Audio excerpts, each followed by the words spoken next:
Good. No, it is coming out very clear. Yeah. All So I set think- and PTG, please. Anji, Guru Pratap needs to start today. Yeah. Okay. Okay, I'll start now. All right. Ji, yes. Okay. Good evening, everyone.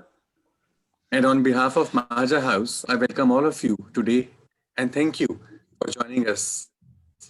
Established in 2017, Mahaja House has been dedicated and devoted to bringing alive the dying and old tradition of intelligent and thought-provoking conversations and discussions. Since then, we have fast evolved and emerged as a literary and cultural hub where you can expect and find the best of the writers and artists and find conversations about topics that need to be talked about. We have hosted many festivals and also curated a children's festival, and we have hosted celebrated and awarded writers like Sir Mark Tully, Jerry Pinto, Paro Anand, Bulbul Sharma, and many, many more.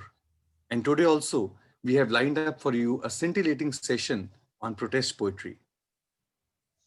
शायरी के बारे में कहा जाता है और शायर के बारे में भी कहा जाता है कि जहां ना जाए रवि वहां जाए कवि. Literature and poetry have always been a popular vehicle for social change and protest. Writers say what they need to say and what needs to be said in society. And today we have 4 writers with us who are wonderful poets who have won hearts with their fearless art. Today's program is being curated and moderated by Sumail Singh ji. I will now invite Sumail Singh to introduce our guest poets and to set this ball of fire rolling. Pal Saab, ਤੁਸੀਂ Yeah, ਸ਼ੁਰੂ ਕਰੋ. I have to correct you, ਕੋਈ ਗੱਲ ਨਹੀਂ. Sarabjot, Dr. Behel. I believe Sarabjot sir is curating and He's curating, and yes, and Sumail Singh is the Sumail moderator. will, yes. Fine. My bad. Oh, no, that's fine. It's okay. These are just words. So we just carry on. Good evening, everyone. And it's a very chilly evening today. So I think it's a very appropriate topic, such a hot topic to warm all of you up. In fact, this idea of holding a session of protest poetry came out about around 2 months ago. ਅਸੀਂ Saturday evening ਨੂੰ ਸਾਡੀ ਕੱਢਾ evening ਹੁੰਦੀ ਹੈ ਪ੍ਰੀਤੀ ਗਿੱਲ ਤੇ ਕੁਲਵਿੰਦਰ ਗਿੱਲ ਨਾਲ. So we were sitting, and as usual, I broke up and started poetry, protest poetry, which I always do after having 2 or 3 drinks. And Preeti said that why don't we hold a session on this? Kyunki aajkal jehड़ा desh da mahol chal raha hai, ਉਹਦੇ ਲਈ ਇਹ ਜਿਹੜਾ ਵਿਸ਼ਾ ਹੈ ਬੜਾ ਢੁਕਵਾਂ ਹੈ ਜੋ ਵੀ ਅਸੀਂ ਪਿਛਲੇ ਸਮਿਆਂ 'ਚ ਦੇਖਿਆ ਔਰ ਅੱਜ ਕੱਲ੍ਹ ਤੇ ਫਾਰਮਰਸ ਮੂਵਮੈਂਟ ਆਪਣੇ ਉਰੂਸ ਤੇ ਹੈ ਤੇ ਮੈਨੂੰ ਵੀ ਇਹ ਚੀਜ਼ ਇਹ ਬਹੁਤ ਅਪੀਲ ਕੀਤੀ ਤੇ ਅਸੀਂ ਉਦੋਂ ਇਹ ਸੋਚਿਆ ਕਿ ਮੌਕਾ ਵੀ ਹੈ ਦਸਤੂਰ ਵੀ ਹੈ and Mahaja House has never shied away from taking up such bold issues. So we conceived this idea, and that is how we are here in front of you. ਇਸ ਸੈਸ਼ਨ ਦੀ ਗੱਲ ਜਦੋਂ ਮੈਂ ਆਪਣੇ ਇੱਕ ਬੜੇ ਖਾਸ ਦੋਸਤ ਨਾਲ ਕੀਤੀ ਤੇ ਉਹ ਮੈਨੂੰ ਜਵਾਬ ਮਿਲਿਆ ਕਿ ਤੁਸੀਂ ਇਹ ਸੈਸ਼ਨ ਕਰਦੇ ਰਹਿੰਦੇ ਹੋ ਪ੍ਰੋਟੈਸਟ ਪੋਇਟਰੀ ਦਾ ਤੇ ਹੁੰਦਾ ਵਾਂਦਾ ਪੋਇਟਰੀ ਨਾਲ ਕੁਝ ਵੀ ਨਹੀਂ. So I want to correct that perspective. ਤੇ ਮੇਰਾ ਮੰਨਣਾ ਹੈ ਕਿ ਜਦੋਂ ਵੀ ਕੋਈ ਟੈਂਜੀਬਲ ਐਕਸ਼ਨ ਹੁੰਦਾ ਹੈ ਕਿਤੇ ਵੀ ਕੋਈ ਕਿਸੇ ਤਰ੍ਹਾਂ ਦੀ ਵੀ ਟੈਂਜੀਬਲ ਮੂਵਮੈਂਟ ਚੱਲਦੀ ਹੈ ਤੇ ਉਹਦੇ ਪਿੱਛੇ ਬਹੁਤ ਸਾਰੀਆਂ ਇਨਟੈਂਜੀਬਲ ਫੋਰਸਿਸ ਹੁੰਦੀਆਂ ਨੇ ਜਿਹਦੇ ਵਿੱਚ ਇੱਕ ਫੋਰਸ ਜਿਹੜੀ ਸਭ ਤੋਂ ਪਾਵਰਫੁਲ ਫੋਰਸ ਹੈ ਉਹ ਪੋਇਟਰੀ ਦੀ ਹੁੰਦੀ ਹੈ ਔਰ ਇਨਕਲਾਬ ਦੇ ਇਤਿਹਾਸ ਵਿੱਚ ਇਹ ਪ੍ਰੋਟੈਸਟ ਪ੍ਰਤੀਰੋਧ ਇਹ ਵਿਦਰੋਹ ਦੀ ਕਵਿਤਾ ਨੇ ਇੱਕ ਬੜਾ ਸਿਗਨੀਫਿਕੈਂਟ ਰੋਲ ਪਲੇ ਕੀਤਾ ਹੈ ਔਰ ਪੰਜਾਬ 'ਚ ਤੇ ਖਾਸ ਤੌਰ ਤੇ ਬਾਕੀ ਰੀਜਨਸ ਦੇ ਮੁਕਾਬਲੇ ਇਸ ਧਰਤੀ ਤੇ ਹਰ ਲਹਿਰ ਨੇ ਭਾਵੇਂ ਉਹ ਭਗਤੀ ਲਹਿਰ ਰਹੀ ਹੈ ਸੂਫੀ ਲਹਿਰ ਰਹੀ ਮਾਰਕਸਵਾਦੀ ਦੀ ਲਹਿਰ ਰਹੀ ਫਰੀडम ਸਟਰਗਲ ਰਹੀ ਉਹ ਸਾਰੀਆਂ ਸਟਰਗਲਸ ਦੇ ਵਿੱਚ ਜਿਹੜਾ ਪੋਇਟਰੀ ਦਾ ਐਕਸਪ੍ਰੈਸ਼ਨ ਹੈ ਉਹ ਬੜਾ ਪ੍ਰੋਡੋਮੀਨੈਂਟ ਸੀ ਤੇ ਅੱਜ ਦੇ ਹਾਲਾਤਾਂ 'ਚ ਵੀ ਜਿਹੜਾ ਮੈਜੋਰਿਟੇਰੀਅਨਿਜ਼ਮ ਅਸੀਂ ਦੇਖ ਰਹੇ ਹਾਂ ਔਰ ਹਾਲ ਦੇ ਵਿੱਚ ਫਾਰਮਰਸ ਮੂਵਮੈਂਟ ਜਿਹੜੀ ਅਸੀਂ ਜਿਹਦੇ 'ਚੋਂ ਅਸੀਂ ਹੁਣ ਲੰਘ ਰਹੇ ਹਾਂ ਹਾਲੇ ਵੀ ਲੰਘ ਰਹੇ ਹਾਂ ਉਹਦੇ ਵਿੱਚ ਵੀ ਪ੍ਰੋਟੈਸਟ ਪੋਇਟਰੀ ਨੇ ਸਿਰਫ ਹੁੰਗਾਰਾ ਹੀ ਨਹੀਂ ਭਰਿਆ ਇਹਨਾਂ ਮੂਵਮੈਂਟਸ ਨੂੰ ਪਰ ਇੱਕ ਬੜਾ ਵੱਡਾ ਹੁਲਾਰਾ ਵੀ ਦਿੱਤਾ ਹੈ ਹਾਲਾਂਕਿ ਇਹ 2 ਜਿਹੜੇ ਵਰਤਾਰੇ ਹੋਏ ਨੇ ਇਹਨਾਂ ਤੋਂ ਕੁਝ ਚਿਰ ਪਹਿਲਾਂ ਪ੍ਰੋਟੈਸਟ ਪੋਇਟਰੀ ਜਿਹੜੀ ਹੈ ਕੁਝ ਬੈਕਗਰਾਉਂਡ ਚਲੀ ਗਈ ਸੀ ਬਹੁਤੇ ਲੋਕੀ ਇਸ ਬਾਰੇ ਕੋਈ ਸੰਦਰਭ ਨਹੀਂ ਸੀ ਤੇ ਲਿਖਿਆ ਨਹੀਂ ਸੀ ਜਾ ਰਿਹਾ। ਔਰ ਬਲਕਿ ਮੈਨੂੰ ਯਾਦ ਹੈ ਸੋ ਮਚ ਸੋ ਕਿ ਪਿੱਛੇ ਜੇ ਇੱਕ ਕਵੀ ਸੰਮੇਲਨ 'ਚ ਜਿੱਥੇ ਮੈਂ ਐਜ਼ ਏ ਕਵੀ ਨਹੀਂ ਸੀ ਗਿਆ, ਗੈਸਟ ਆਫ ਆਨਰ ਹੀ ਗਿਆ ਸਾਂ, ਪਰ ਮੇਰੇ ਕੋਲ ਰਿਹਾ ਨਹੀਂ ਗਿਆ। ਉੱਥੇ ਸਟੇਜ ਤੇ ਇੱਕ ਤੋਂ ਇੱਕ ਬਾਅਦ ਸਿਰਕੱਢ ਕਵੀ ਬੈਠੇ ਸਨ, ਕੋਈ 12-13 ਕਵੀ ਸਨ, ਤੇ ਮੈਂ ਉਹਨਾਂ ਨੂੰ ਇੱਕ ਲਾਂਭਾ ਦਿੱਤਾ ਆਪਣੀ ਕਵਿਤਾ ਦੇ ਰਾਹੀਂ ਹੀ। ਤੇ ਮੈਨੂੰ ਲੱਗਦਾ ਹੈ ਵਾਰਮ ਅਪ ਕਰਨ ਲਈ ਮੈਂ ਆਪਣੀ ਉਸ ਕਵਿਤਾ ਰਾਹੀਂ ਅੱਜ ਦੇ ਸੈਸ਼ਨ ਦਾ ਆਗਾਜ਼ ਕਰਦਾ ਹਾਂ। ਔਰ ਇਹਦੇ 'ਚ ਆਪਣੇ ਸਮਕਾਲੀਆਂ ਨੂੰ ਗੁਹਾਰ ਲਾਈ ਹੈ ਕਿ ਜਿਹੜੀ ਇਹ ਪ੍ਰੋਟੈਸਟ ਪੋਇਟਰੀ ਹੈ, ਜਿਹੜੀ ਇਹ ਆਵਾਜ਼ ਹੈ, ਇਹ ਹੁਣ ਦੁਬਾਰਾ ਉਠਾਉਣੀ ਚਾਹੀਦੀ ਹੈ।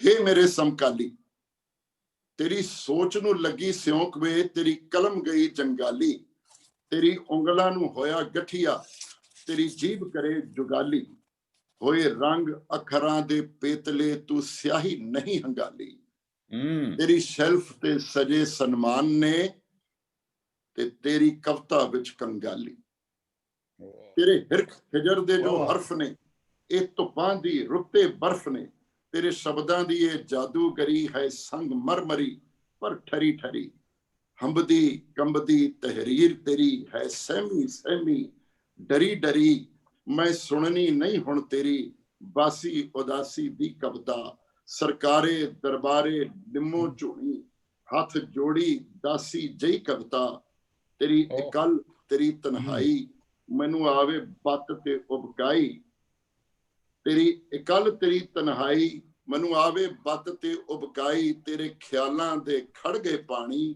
ਵਿੱਚ ਜੰਮ ਰਹੀ ਹੈ ਕਾਈ, ਜਿੱਥੇ ਮਚਿਆ ਹੋਏ ਹਨੇਰਵੇ, ਜਿੱਥੇ ਮਚਿਆ ਹੋਏ ਹਨੇਰਵੇ ਕਿਉਂ ਸੁਣਾ ਮੈਂ ਤੇਰੇ ਹੇਰਵੇ, ਜਦੋਂ ਗਹਿਰ ਚੜੀ ਅਸਮਾਨ ਹੋਵੇ ਤੇ ਬੌਂਦਲਿਆ ਹੁਕਮਰਾਨ ਹੋਵੇ, ਤਾਂ ਹਰ ਅੱਖਰ ਤੇਰਾ ਤੀਰ ਹੋਵੇ ਤੇ ਕਲਮ ਤੇਰੀ ਕਮਾਨ ਹੋਵੇ, ਜਦੋਂ ਸ਼ਾਹ ਬਣ ਜਾਵਣ ਛੀ ਇੱਥੇ ਤੇ ਮੁਕੱਦਮ ਹੋ ਜਾਣ ਕੁੱਤੇ, ਤੂੰ ਲਿਖ ਵਿਦਰੋਹ ਦੀ ਕਵਿਤਾ ਇਸ ਰੋਹੀ ਰਤ ਦੀ ਰੁੱਤੇ, ਤੂੰ ਸੀਨੇ ਸਰੀਆ ਖੋਬ ਕੇ ਲਿਖ, ਕਲਮ ਲਹੂ ਚ ਡੋਬ ਕੇ ਲਿਖ, ਜਿਨ੍ਹਾਂ ਕੰਢਿਆਂ ਜੱਗ ਲੁਹਾਨ ਕੀਤਾ ਉਹ ਕੰਢਾ ਪੈਰੀ ਚੋਬ ਕੇ ਲਿਖ, ਜਾਗ ਰਹੀ ਜ਼ਮੀਰ ਤੇ ਲਿਖ, ਖੜਕਦੀ ਹੋਈ ਜ਼ੰਜੀਰ ਤੇ ਲਿਖ, ਹੁਣ ਸਫਿਆਂ ਤੇ ਨਹੀਂ ਸਫਾਂ ਚ ਲਿਖ, ਤੱਤੇ ਤਾਏ ਹਰਫਾਂ ਚ ਲਿਖ, ਕਾਗਜ਼ ਤੇ ਨਹੀਂ ਕੰਧਾਂ ਤੇ ਲਿਖ, ਬਿਖੜੇ ਔਜੜ ਪੰਧਾਂ ਤੇ ਲਿਖ, ਤੂੰ ਲਿਖ ਕੋਈ ਨਜ਼ਮ ਨਿਡਰ ਹੋ ਕੇ ਕਿ ਤੂੰ ਆਜ਼ਾਦ ਹੋਵੇਂ ਤੇ ਮੈਂ ਵੀ ਆਜ਼ਾਦ ਹੋਵਾਂ, ਤੂੰ ਲਿਖ ਕੋਈ ਕਵਿਤਾ ਸਿਰ ਧਲੀ ਧਰ ਕੇ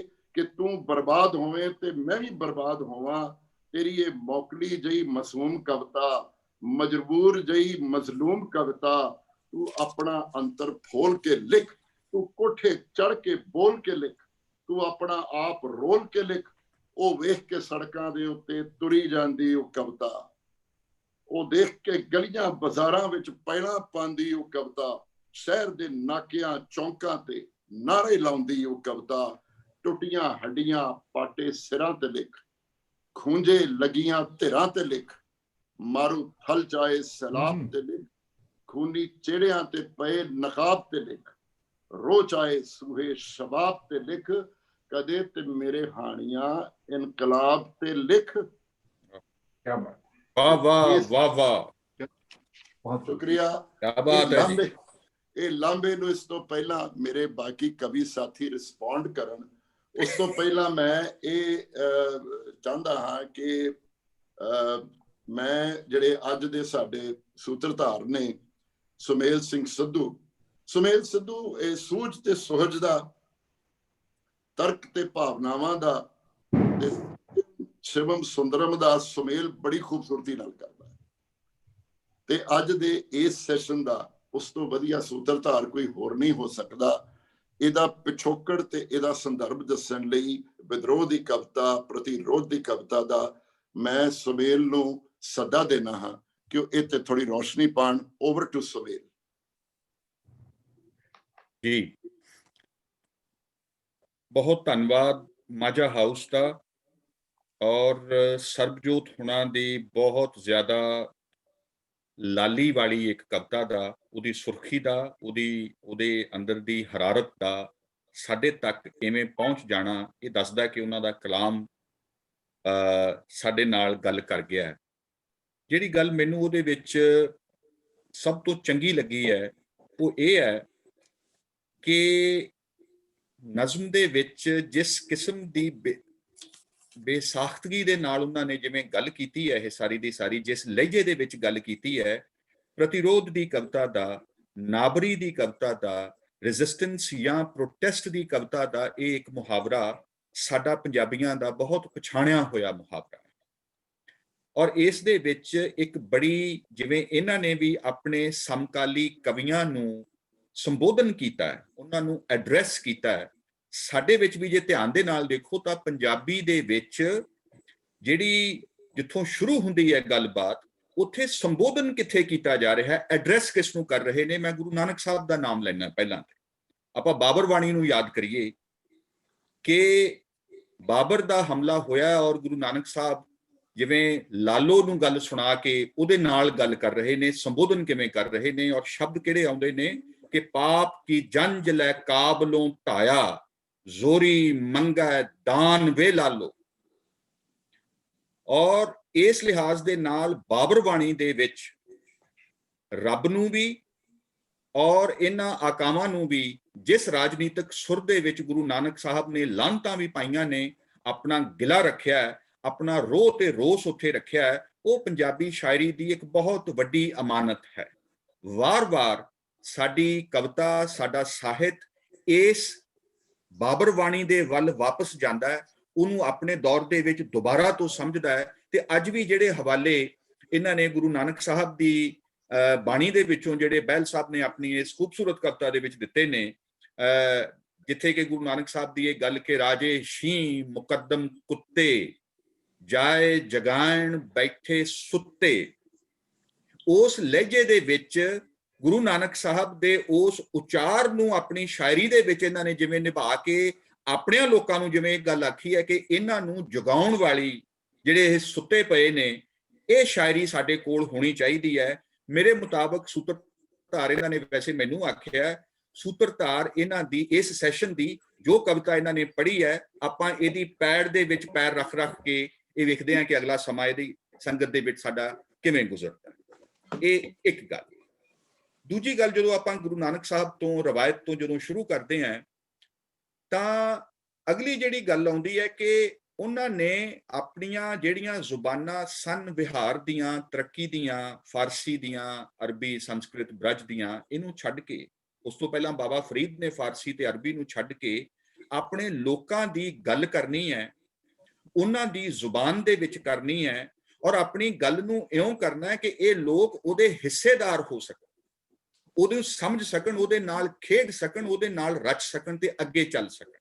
ਮੈਂ ਸਮਝਦਾ ਹਾਂ ਕਿ ਲੋਕ ਮੁਕਤੀ, ਲੋਕ ਮਸਲੇ, ਉਹਨਾਂ ਦੀ ਜ਼ੁਬਾਨ ਦੇ ਵਿੱਚ ਲੋਕਾਂ ਦਾ ਆਦਰ ਦਾ ਇਹ ਇੱਕ ਦੂਜਾ ਧੁਰਾ ਹੈ ਜਿਹੜਾ ਕਿ ਸਾਡੀ ਨਾਬਰੀ ਇੱਕ ਪਾਸੇ ਹੈ, ਔਰ ਉਸ ਦੇ ਬਰਖਲਾਫ ਲੋਕਾਂ ਦਾ ਏਕਾ ਜੋੜਨਾ, ਉਹਨਾਂ ਦਾ ਜੁੱਟ ਬੰਨਣਾ, ਉਹਨਾਂ ਨੂੰ ਕਿਸੇ ਆਲਟਰਨੇਟਿਵ ਗੱਲ ਦੇ ਲਈ ਤਿਆਰ ਕਰਨਾ, ਇਹ ਇੱਕ ਦੂਸਰਾ ਜੁਜ਼ ਹੈ, ਉਹਦੀ ਇੱਕ ਦੂਸਰਾ ਧਿਰਾ ਹੈ ਪ੍ਰੋਟੈਸਟ ਪੋਇਟਰੀ ਦਾ। ਔਰ ਇਹ ਲਗਾਤਾਰ ਇਹਨਾਂ ਦੋਵਾਂ ਚੀਜ਼ਾਂ ਨੂੰ ਉਹ ਨੈਵੀਗੇਟ ਕਰਦੀ ਰਹਿੰਦੀ ਹੈ ਕਿ ਲੋਕ ਵੀ ਇਕੱਠੇ ਹੋਣ। ਗੁਰੂ ਨਾਨਕ ਸਾਹਿਬ ਦੇ ਵਿੱਚ ਜਿਹੜੀ ਤੀਸਰੀ ਗੱਲ ਆਪਾਂ ਦੇਖਦੇ ਹਾਂ, ਔਰ ਉਸ ਤੋਂ ਬਾਅਦ ਉਹ ਅਗਲੇਰੇ ਸ਼ਾਇਰਾਂ ਦੇ ਵਿੱਚ, ਸੂਫੀਆਂ ਦੇ ਵਿੱਚ ਤੇ ਹੋਰ ਗੁਰੂਆਂ ਦੇ ਵਿੱਚ ਤੇ ਸਾਡੀ 20ਵੀਂ ਸਦੀ ਦੀ ਕਵਿਤਾ ਦੇ ਵਿੱਚ ਵੀ ਇਹ ਗੱਲ ਲਗਾਤਾਰ ਆਉਂਦੀ ਰਹਿੰਦੀ ਹੈ ਕਿ ਜਿਸ ਨੇ ਪ੍ਰਤੀਰੋਧ ਕਰਨਾ ਹੈ ਉਸ ਨੂੰ ਆਪਣੇ ਆਪ ਨੂੰ ਕਿਵੇਂ ਸਾਧਣਾ ਪੈਂਦਾ। ਇਹ ਪ੍ਰਤੀਰੋਧ ਦੀ ਕਵਿਤਾ ਕਰਨ ਵਾਲਿਆਂ ਦੇ ਲਈ ਵੀ ਇੱਕ ਸਵਾਲ ਹੈ ਕਿ ਆਪਣੇ ਨਿੱਜ ਨੂੰ ਰੱਖਦਿਆਂ ਹੋਇਆਂ ਵੀ ਪਰ ਦੇ ਨਾਲ ਕਿਵੇਂ ਜੋੜਨਾ। ਨਿੱਜ ਤੇ ਪਰ ਦਾ ਸੰਬੰਧ ਸਾਡੇ ਸਾਹਿਤ ਦੇ ਵਿੱਚ, ਕਵਿਤਾ ਦੇ ਵਿੱਚ ਸੈਲਫ ਦਾ ਤੇ ਅਦਰ ਦਾ ਜਿਹੜਾ ਇੱਕ ਰਿਲੇਸ਼ਨਸ਼ਿਪ ਹੈ, ਪ੍ਰੋਟੈਸਟ ਦੇ ਦੌਰ, ਪਪੂਲਰ ਪ੍ਰੋਟੈਸਟ ਮੂਵਮੈਂਟਸ ਦੇ ਦੌਰ, ਸਾਡੀਆਂ ਵੱਡੀਆਂ ਪੋਲੀਟੀਕਲ ਮੂਵਮੈਂਟਸ ਦੇ ਦੌਰ, ਇਹਨਾਂ ਦੋਵਾਂ ਨੂੰ ਦੁਬਾਰਾ ਤੋਂ ਰੀਕਨਫਿਗਰ ਕਰਨ ਦਾ ਵੀ ਇੱਕ ਸਾਡੇ ਕੋਲ ਆਧਾਰ ਮੁਹੱਈਆ ਕਰਦੇ। ਬਹਿਲ ਸਾਹਿਬ ਨੇ ਵੀ ਇਸ ਗੱਲ ਨੂੰ ਆਖਿਆ ਹੈ ਕਿ ਕਈ ਵਾਰੀ ਇਹ ਹੁੰਦਾ ਹੈ ਕਿ ਸਾਹਿਤ ਨੇ ਇੱਕ ਖੜੋਤ ਆਏ ਹੋਏ ਸਮਾਜ ਦੇ ਵਿੱਚ ਕਿਸੇ ਨਵੀਂ ਗੱਲ ਨੂੰ ਤੋਰਨਾ ਹੁੰਦਾ ਹੈ, ਕਿਸੇ ਨਵੇਂ ਵਿਚਾਰ ਨੂੰ ਅੱਗੇ ਲੈ ਕੇ ਆਉਣਾ ਹੁੰਦਾ ਹੈ, ਤੇ ਕਈ ਵਾਰ ਇਹ ਵੀ ਹੁੰਦਾ ਹੈ ਕਿ ਜਦੋਂ ਸਾਹਿਤ ਦੇ ਵਿੱਚ ਖੜੋਤ ਆ ਜਾਂਦੀ ਹੈ, ਜਿਸ ਦੇ ਲਈ ਇਹਨਾਂ ਨੇ ਦੋ ਗੱਲਾਂ ਆਖੀਆਂ ਨੇ ਕਿ ਜਿਨ੍ਹਾਂ ਤੋਂ ਆਪਣੀ ਸਿਆਹੀ ਨਹੀਂ ਸੰਭਾਲੀ ਜਾਂਦੀ, ਜਿਨ੍ਹਾਂ ਨੇ ਆਪਣੀ ਸਿਆਹੀ ਨੂੰ ਨਹੀਂ ਸਾਂਭਿਆ, ਔਰ ਜਿਨ੍ਹਾਂ ਨੇ ਇੱਕ ਬੇਹੀ ਉਦਾਸੀ, ਬਾਸੀ ਉਦਾਸੀ, ਉਹਨਾਂ ਨੇ ਇਹਦੇ ਲਈ ਸ਼ਬਦ ਵਰਤਿਆ ਕਿ ਇਸ ਕਿਸਮ ਦਾ ਇੱਕ ਜਿਹੜਾ ਭਰਮ ਦੇ ਵਿੱਚ ਵੀ ਸਾਹਿਤ ਤੇ ਸਾਹਿਤਕਾਰ ਜਦੋਂ ਆ ਜਾਂਦੇ ਨੇ, ਉਸ ਵੇਲੇ ਕਈ ਵਾਰ ਇਸ ਖੜੋਤ ਨੂੰ ਤੋੜਨ ਦੇ ਲਈ ਇਹ ਜਿਹੜੀਆਂ ਲੋਕ ਲਹਿਰਾਂ ਨੇ, ਪੋਪੂਲਰ ਮੂਵਮੈਂਟਸ ਨੇ, ਉਹ ਫਿਰ ਲਿਟਰੇਚਰ ਦੇ ਉੱਪਰ ਵੀ ਇੱਕ ਦਬਾਅ ਪਾਉਂਦੀਆਂ ਨੇ ਕਿ ਜਦੋਂ ਲੋਕ ਜਦੋਜਹਿਦ ਦੇ ਵਿੱਚ ਨੇ ਤਾਂ ਇਹ ਸ਼ਾਇਰ, ਇਹ ਸਾਹਿਤਕਾਰ ਇਹ ਕਿੱਥੇ ਖੜੇ ਨੇ। ਪੰਜਾਬੀ ਸ਼ਾਇਰੀ ਦੀ, ਪੰਜਾਬੀ ਸਾਹਿਤ ਦੀ ਇਹ ਰਵਾਇਤ ਰਹੀ ਹੈ ਕਿ ਪੰਜਾਬੀ ਜ਼ੁਬਾਨ ਦੇ ਵਿੱਚ ਲਿਖਣ ਵਾਲਿਆਂ ਨੇ ਹਮੇਸ਼ਾ ਲੋਕਾਂ ਦੇ ਨਾਲ ਜੁੜ ਕੇ ਉਹਨਾਂ ਨੂੰ ਅੱਗੇ ਰੱਖਣ ਦੀ ਇੱਕ ਗੱਲ ਕੀਤੀ ਹੈ ਕਿ ਉਹਨਾਂ ਦੇ ਜ਼ਾਵੀਏ ਤੋਂ, ਉਹਨਾਂ ਦੇ ਵਿਊ ਪੁਆਇੰਟ ਤੋਂ ਅਸੀਂ ਸਾਰੀ ਗੱਲ ਨੂੰ ਕਰਨ ਦਾ ਇੱਕ ਬਹੁਤ ਲੰਬਾ 4-5 ਸਦੀਆਂ ਦਾ ਅਭਿਆਸ ਸਾਡੇ ਤੱਕ ਇਹ ਪੁੱਜਦਾ। ਗੁਰੂ ਨਾਨਕ ਸਾਹਿਬ ਜਦੋਂ ਇਹ ਗੱਲ ਕਹਿੰਦੇ ਨੇ ਨਾ ਕਿ ਕਿਵ ਸਚਿਆਰਾ ਹੋਈ ਹੈ, ਕਿਵ ਕੂੜਾ ਹੈ, ਟੁੱਟਾ ਹੈ ਪਾਲ, ਉੱਥੇ ਇਹ ਦੋਵੇਂ ਗੱਲਾਂ ਆ ਕੇ ਜੁੜਦੀਆਂ ਨੇ ਕਿ ਜਿੰਨਾ ਚਿਰ ਤੱਕ ਇਹ ਕੂੜ ਦੀ ਕੰਧ ਨਹੀਂ ਟੁੱਟਦੀ, ਇਹ ਜ਼ੁਲਮ ਦਾ, ਇਹ ਨਾਇਨਸਾਫੀ ਦਾ, ਇਨਜਸਟਿਸ ਦਾ, ਬਾਰਬੈਰਿਟੀ ਦਾ, ਐਕਸਪਲੋਇਟੇਸ਼ਨ ਦਾ ਨਿਜ਼ਾਮ ਜਿੰਨਾ ਚਿਰ ਤੱਕ ਨਹੀਂ ਟੁੱਟਦਾ, ਇਹ ਡੀਲੈਜੀਟਿਮਾਈਜ਼ ਨਹੀਂ ਹੁੰਦਾ, ਉਹਨਾਂ ਚਿਰ ਤੱਕ ਅਸੀਂ ਇੱਕ ਰਾਈਟੀਅਸ ਬੀਇੰਗ ਕਹਾਉਣ ਦੇ ਹੱਕਦਾਰ ਨਹੀਂ ਹੈ। ਅਸੀਂ ਉਹਨਾਂ ਚਿਰ ਤੱਕ ਆਪਣੇ ਆਪ ਨੂੰ ਸਚਿਆਰਾ ਕਲੇਮ ਨਾ ਕਰੀਏ ਜਿੰਨਾ ਚਿਰ ਤੱਕ ਅਸੀਂ ਇਸ ਕੂੜ ਦੀ ਕੰਧ ਦੇ ਨਾਲ ਭਿੜਦੇ ਨਹੀਂ। ਇਹ ਸਿਰਫ ਕੋਈ ਐਕਟਿਵਿਸਟਾਂ ਦੇ ਕਰਨ ਦੇ ਲਈ ਕੋਈ ਉਹਨਾਂ ਨੇ ਨਿਸ਼ਾਨ ਨਹੀਂ ਛੱਡੇ, ਇਹ ਸਾਡੇ ਸਾਰੇ ਆਉਣ ਵਾਲੇ ਦਾਨਸ਼ਵਰਾਂ ਦੇ ਲਈ, ਸ਼ਾਇਰਾਂ ਦੇ ਲਈ, ਸਾਹਿਤਕਾਰਾਂ ਦੇ ਲਈ ਵੀ ਉਹਨਾਂ ਨੇ ਇਹ ਬੜੇ ਵੱਡੇ ਨਿਸ਼ਾਨ ਛੱਡੇ ਹੈ। ਮੈਂ ਅੱਗੇ ਆਉਣਾ ਗੁਰੂ ਹਰਗੋਬਿੰਦ ਸਾਹਿਬ, ਔਰ ਕਿਉਂਕਿ ਬਹਿਲ ਸਾਹਿਬ ਖੁਦ ਆਰਕੀਟੈਕਚਰ ਦੇ ਨੇ, ਵਿਸ਼ਾ ਇਹਨਾਂ ਦਾ ਹੈ ਕਿ ਗੁਰੂ ਹਰਗੋਬਿੰਦ ਸਾਹਿਬ ਜਿਸ ਦੌਰ ਦੇ ਵਿੱਚ ਸਿੱਖ ਮੂਵਮੈਂਟ ਸ਼ਾਮਿਲ ਹੋ ਚੁੱਕੀ ਹੈ, ਉਹ ਆ ਰਹੀ ਹੈ ਕਿ ਇੱਕ ਤੇ ਇੱਕ ਇਮਾਰਤ ਉਸਾਰੀ ਜਾ ਰਹੀ ਹੈ ਜਿਸ ਨੂੰ ਆਪਾਂ ਸ੍ਰੀ ਅਕਾਲ ਤਖਤ ਕਹਿੰਦੇ ਹਾਂ, ਔਰ ਦੂਸਰਾ ਇਹ ਕਿ ਉੱਥੇ ਢਾਡੀ ਵਾਰਾਂ ਦਾ ਗਾਇਨ ਸ਼ੁਰੂ ਹੁੰਦਾ ਹੈ, ਜਿਹੜੀਆਂ ਕਿ ਜੋਸ਼ ਭਰਨ, ਜਿਹੜੀਆਂ ਕਿ ਅਗਾਂਹ ਜਿਸ ਕਿਸਮ ਦੀ ਟੱਕਰ ਨੇ ਬਣਨਾ ਹੈ ਉਹਦੇ ਲਈ ਇੱਕ ਕਿਸਮ ਦੀ ਤਿਆਰੀ ਉੱਥੇ ਚੱਲ ਰਹੀ ਹੈ। ਢਾਡੀ ਨੱਥਾ ਤੇ ਢਾਡੀ ਅਬਦੁੱਲਾ ਨੂੰ ਵੀ ਮੈਂ ਅੱਜ ਦੇ ਦਿਨ ਯਾਦ ਕਰਦਾ ਹਾਂ, ਜਿਨ੍ਹਾਂ ਨੇ ਕਿ ਇਸ ਗੱਲ ਨੂੰ ਅੱਗੇ ਤੋਰਿਆ। ਤੀਸਰੀ ਥਾਂ ਤੇ ਉੱਤੇ ਆ ਕੇ ਦੇਖੀਏ ਕਿ ਗੁਰੂ ਗੋਬਿੰਦ ਸਿੰਘ, ਜਿਨ੍ਹਾਂ ਨੂੰ ਇਹ ਕ੍ਰੈਡਿਟ ਜਾਂਦਾ ਹੈ ਕਿ ਉਹਨਾਂ ਨੇ ਸਾਰੀ ਦੀ ਸਾਰੀ ਹਿੰਦੁਸਤਾਨੀ ਰਵਾਇਤ ਨੂੰ ਇੱਕ ਆਉਣ ਵਾਲੇ ਧਰਮ ਯੁੱਧ ਦੇ ਲਈ, ਉਸ ਜੰਗ ਨੂੰ ਲੜਨ ਦੇ ਲਈ ਉਹਨਾਂ ਨੇ ਰੀਇੰਟਰਪ੍ਰੇਟ ਕਰਨ ਦਾ ਇੱਕ ਵੱਡਾ, ਬਹੁਤ ਵੱਡਾ ਜਾਈਗੈਂਟਿਕ ਇੱਕ ਇੰਟੈਲੈਕਚੁਅਲ ਟਾਸਕ ਉਹਨਾਂ ਨੇ ਆਪਣੇ ਲਈ ਖੜਾ ਕੀਤਾ। ਉਹਦੇ ਵਿੱਚ ਇੱਕ ਥਾਂ ਦੇ ਉੱਤੇ ਸਾਨੂੰ ਚੰਡੀ ਦੀ ਵਾਰ ਦਿਸਦੀ ਹੈ, ਜਿਸ ਦੇ ਵਿੱਚ ਕਿ ਜੰਗ ਦੇ ਵਿੱਚ ਹਥਿਆਰਾਂ ਦੇ ਇੱਕ ਦੂਜੇ ਦੇ ਟਕਰਾਉਣ ਦੇ ਨਾਲ ਜਿਹੜੀਆਂ ਧੁਨੀਆਂ ਪੈਦਾ ਹੋ ਰਹੀਆਂ ਨੇ, ਉਹਨਾਂ ਦਾ ਬਹੁਤ ਵਿਸਥਾਰ ਦੇ ਵਿੱਚ ਗ੍ਰਾਫਿਕ ਵਰਣਨ ਹੈ। ਔਰ ਦੂਸਰੇ ਪਾਸੇ ਉਹੋ ਹੀ ਗੁਰੂ ਗੋਬਿੰਦ ਸਿੰਘ ਮਿੱਤਰ ਪਿਆਰੇ ਨੂੰ ਹਾਲ ਮੁਰੀਦਾਂ ਦਾ ਕਹਿਣਾ ਔਰ ਯਾਰੜੇ ਦਾ ਸਾਨੂੰ ਸਥਰ ਚੰਗਾ ਭੱਠ ਖੇੜਿਆਂ ਦਾ ਰਹਿਣਾ ਕਰਕੇ ਵੀ ਇੱਕ ਆਪਣੀ ਮੁਹੱਬਤ ਤੇ ਬਗਾਵਤ ਦੀ ਇਸ ਸਾਰੀ ਦੀ ਸਾਰੀ ਗੱਲ ਨੂੰ ਇਕੱਠਿਆਂ ਤੋਰ ਰਹੇ ਨੇ। ਸਿਮਰਨ ਅਕਸ ਨੇ ਆਖਿਆ ਆਪਣੇ ਬਾਰੇ ਕਿ ਮੁਹੱਬਤ ਤੇ ਬਗਾਵਤ ਨੂੰ ਮੈਂ ਇਕੱਠਿਆਂ ਇੱਕ ਜੁੱਟ ਦੇ ਵਜੋਂ ਵੇਖਦੀ ਹਾਂ। ਸੋ ਇਸ ਲਿਹਾਜ਼ ਦੇ ਨਾਲ ਸਾਡੇ ਜਿਹੜੇ ਅੱਜ ਦੇ ਚਾਰੇ ਸ਼ਾਇਰ ਨੇ, ਉਹਨਾਂ ਦੇ ਵਿੱਚ ਵੀ ਇਹ ਚੀਜ਼ ਨਿੱਜ ਤੇ ਪਰਦ ਦਾ ਸੰਬੰਧ, ਸੈਲਫ ਦਾ ਤੇ ਹਿਸਟਰੀ ਦਾ ਸੰਬੰਧ, ਇਹਨੂੰ ਸ਼ਾਇਰੀ ਦੇ ਵਿੱਚ ਢਾਲ ਕੇ ਵੇਖਣ ਦੀ ਇੱਕ ਗੱਲ। ਤੀਸਰੀ ਕਿ ਇਸ ਦੇ ਵਿੱਚ ਪ੍ਰੋਟੈਸਟ ਦੀ ਪੋਇਟਰੀ ਲੱਗਦਾ ਹੁੰਦਾ ਕਿ ਬੜੀ ਆਸਾਨ ਹੈ, ਕਿ ਇੱਕ ਬਣਿਆ ਬਣਾਇਆ ਤੁਹਾਡੇ ਕੋਲ ਦੁਸ਼ਮਣ ਹੈ, ਤੁਸੀਂ ਉਹਦੇ ਉੱਤੇ ਉੱਚੀ ਸੁਰ ਦੇ ਵਿੱਚ ਚੋਟਾਂ ਮਾਰੀ ਜਾਣੀਆਂ, ਪਰ ਇਹ ਅਕਸਰ ਇੰਨਾ ਕੁ ਹੁੰਦਾ ਨਹੀਂ। ਇਹ ਸ਼ਾਇਰੀ ਦਾ ਇਮਤਿਹਾਨ ਇੱਥੇ ਇਹ ਹੁੰਦਾ ਹੈ ਕਿ ਉਹ ਇਹਨਾਂ ਦੋਵਾਂ ਚੀਜ਼ਾਂ ਨੂੰ ਐਸਥੈਟਿਕਲੀ ਕਿਵੇਂ ਨਿਭਾਉਂਦੀ ਹੈ, ਔਰ ਪੁਰਾਣੀ ਐਸਥੈਟਿਕਸ ਦੇ ਖਿਲਾਫ ਵੀ ਇੱਕ ਨਵੀਂ ਐਸਥੈਟਿਕਸ, ਇੱਕ ਨਵੀਂ ਡਿਕਸ਼ਨ ਨੂੰ ਉਹ ਕਿਵੇਂ ਖੜਾ ਕਰਦੀ ਹੈ। ਅੱਜ ਆਪਾਂ ਇਹਨਾਂ ਸ਼ਾਇਰਾਂ ਦੇ ਵਿੱਚੋਂ, ਇਹਨਾਂ ਦੇ ਕਲਾਮ ਦੇ ਵਿੱਚੋਂ ਕੁਝ ਅਜਿਹੀਆਂ ਚੀਜ਼ਾਂ ਦੇ ਵੱਲ ਵੀ ਆਪਣੀ ਤਵੱਜੋ ਕਰਾਂਗੇ। ਬਹੁਤ ਸ਼ੁਕਰੀਆ। ਮੈਨੂੰ ਲੱਗਦਾ ਕਿ ਆਪਾਂ ਵਿੱਚ ਥੋੜਾ ਜਿਹਾ ਇਹਨੂੰ ਅੱਗੇ ਵੀ ਤੋਰਾਂਗੇ ਗੱਲ ਨੂੰ, ਤੇ ਵਿੱਚ ਹੁਣ ਮੈਨੂੰ ਲੱਗਦਾ ਕਿ ਇੱਕ ਕਵਿਤਾ ਦਾ ਥੋੜਾ ਜਿਹਾ ਇੰਟਰਲੂਡ ਆਏ ਤੇ ਫਿਰ ਆਪਾਂ ਇਹਨੂੰ ਅੱਗੇ ਤੋਰਨੇ ਆ ਜੀ। ਠੀਕ ਹੈ ਜੀ।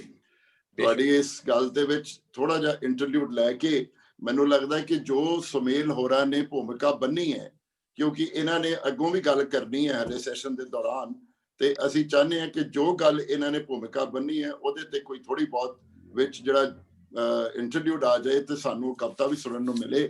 ਤੇ ਮੈਂ ਹੁਣ ਸੱਦਾ ਦੇਣਾ ਜਗਜੀਤ ਸੰਧੂ ਨੂੰ। ਜਗਜੀਤ ਬਾਰੇ ਮੈਂ ਕੁਝ ਥੋੜੇ ਜਿਹੇ ਸ਼ਬਦ ਹੀ ਕਹਾਂਗਾ ਕਿ ਜਗਜੀਤ ਤੇ ਜਗਜੀਤ ਦੀ ਕਵਿਤਾ ਨਾਲ ਮੇਰਾ ਤਕਰੀਬਨ 10 ਸਾਲ ਤੋਂ ਬਾਅਦ ਹੈ।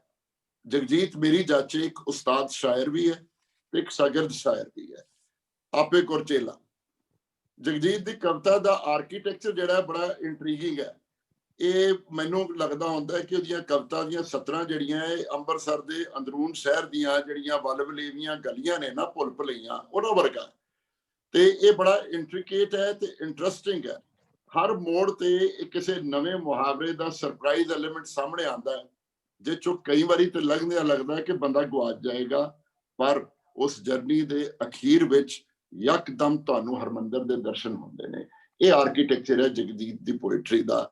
ਇੱਕ ਖੂਬਸੂਰਤ ਸ਼ਾਹਕਾਰ ਰਿਵੀਲ ਹੁੰਦਾ ਹੈ ਜਦੋਂ ਤੁਸੀਂ ਉਹ ਪੂਰੀ ਜਰਨੀ ਕਰਦੇ ਹੋ। ਤੇ ਜਗਜੀਤ ਕਵਿਤਾ ਨੂੰ ਜਿਉਂਦਾ ਵੀ ਹੈ ਤੇ ਕਵਿਤਾ ਉਸ ਨੂੰ ਜਿਉਂਦੀ ਹੈ। ਤੇ ਮੈਂ ਜਗਜੀਤ ਦੀਆਂ ਹੀ ਸਤਰਾਂ 'ਚ ਉਹਦੀ ਜਿਹੜੀ ਕਵਿਤਾ ਨਾਲ ਜਿਹੜਾ ਰਿਸ਼ਤਾ ਹੈ ਉਹਨੂੰ ਬਿਆਨ ਕਰਨਾ ਕਿ ਜਦ ਵੀ ਕਲਮ ਦੁਆਤ ਵਰਤ ਕੇ ਹਟਦਾ ਹਾਂ, ਸ਼ਬਦਾਂ ਦੇ ਸੰਗ ਖੇਡ ਪਰਚ ਕੇ ਹਟਦਾ ਹਾਂ, ਬੜਾ ਅਨੋਖਾ ਲੇਖਾ ਜੋਖਾ ਹੁੰਦਾ ਹੈ, ਮਨ ਉਜਲਾ ਹੱਥ ਕਾਲੇ ਕਾਲੇ ਹੋ ਜਾਂਦੇ ਨੇ। Jagjit, over to you.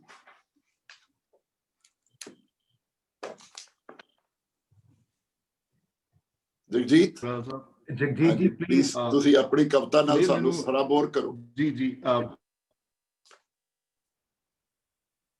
Unfortunately Jagjit ਜੀ ਮੈਂ ਸੁਣ ਰਿਹਾ, ਤੁਹਾਨੂੰ ਸੁਣਾਈ ਦੇ ਰਿਹਾ?